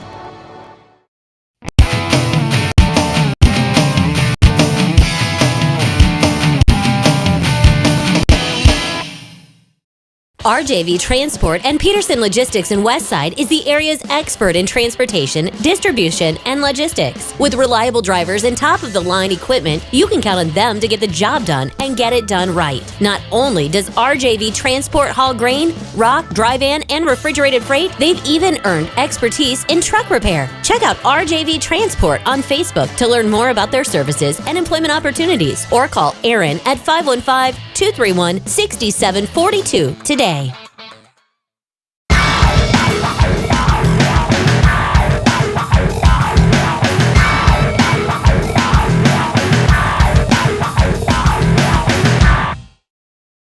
More popcorn and laughter-filled family movie nights. More video chatting with Grandpa and Grandma to show them that perfect snowman. At Western Iowa Networks, our job is to provide you more. From Wi-Fi with no data caps, to phone, to crystal clear digital TV, Western Iowa Networks will always be there to give you more. Sign up today at westianet.com.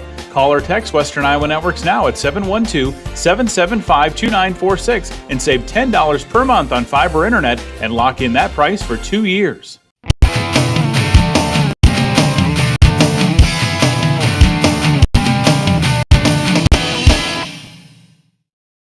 Welcome back to CB Sports Network live coverage from Wells Fargo Arena. Jeff Honnold and Coach Bill Kane. And we've got Coach Bill Grosso on the other side. We're kind of, I got some pretty sharp guys to my right, so hopefully they keep me going here. And we are broadcasting live from the Gatorade broadcast booth. Peppery Beverage of Carroll is your distributor, and Gatorade helps fuels athletes fuel, perform, and recover. And again, thank you to the Carroll Booster Club. They sponsored the internet for this session.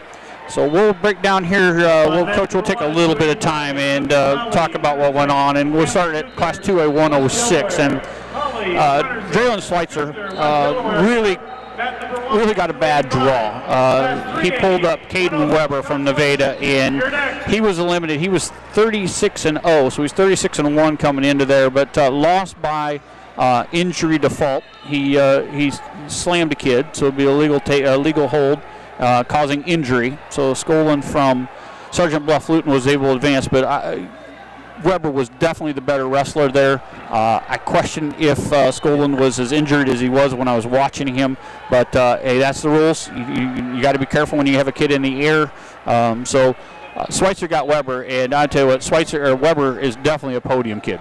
Yeah, I thought he maybe would go to the finals, but yeah, he'll go a long ways on that backside. It won't surprise me if he's in third place. I could see him wrestling all the way back. He is definitely a top four for sure. He was definitely in that one. So a tough draw for Dreylen, but again, as a junior, I thought he wrestled extremely well down here and has really got a good shot to work his way back here. Then Cael Nielsen, Cael won his first round match, but then he pulls that Pexpone from Webster City, and that kid's the real deal at number one, and I look for him to be in the final. So Cael drops down and got another tough draw. He pulls Davis from Burlington Notre Dame, and Davis is 41-6, and as a freshman, just fast. That's all I can say is that kid was quick. Very quick. And then once he got on top, he was able to ride. And Cael really didn't have anything there. He lost 12-0. Just didn't really have anything to offer that speed and the strength of Davis. So wrestled well, just didn't have anything they could do there. And then we'll finish up at 2A 170. And Sterling came out and wrestled Berger from Winterset and had the match really in hand at 6-1. Go to the third period. Berger takes up, which by his body type explained it, because he couldn't do anything from the bottom and he couldn't do anything from feet. So top is what I would have chosen, but most guys go ahead and take that bottom position. But boy, he put the pressure on and about had Rodman there at the end to beat him, but not able to do that. Rodman gets the victory at 6-4. So Rodman will move on. We'll have him this evening. And I'm sorry, Carter Drake. One fell down. Sorry, Carter. My fault. That sheet fell. Carter Drake. Another stud from Watts. He did. He got Watts, and again, a very fast kid, and he won by fall 324. And again, Carter just didn't have any. It's about matchups, and those fast kids that they had weren't a good matchup for the Carroll kids. No, I mean the first three all ran into guys that was so quick and had strength to go with it. So it was tough. Yep. So Carter Drake will be, his season will come to an end, and so will Schweitzer and Nielsen. So they're done for the tournament, but again, congratulations to them for getting to the tournament. Had a nice run down here, and we'll have Rodman this afternoon.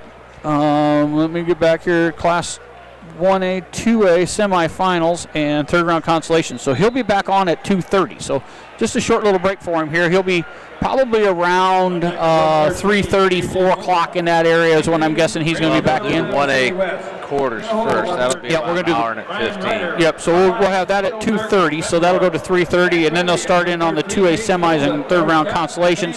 So between 4 and 4:30. Yeah, about 4:30 we'll be back on at 2:45. We'll have the 1As, but just if anybody wants to listen, we'll have that on there. So thank you very much for listening to CB Sports live broadcast of the state wrestling tournament from the Gatorade broadcast booth. Jeff Honnold and my broadcast partner, Mr. Bill Kane.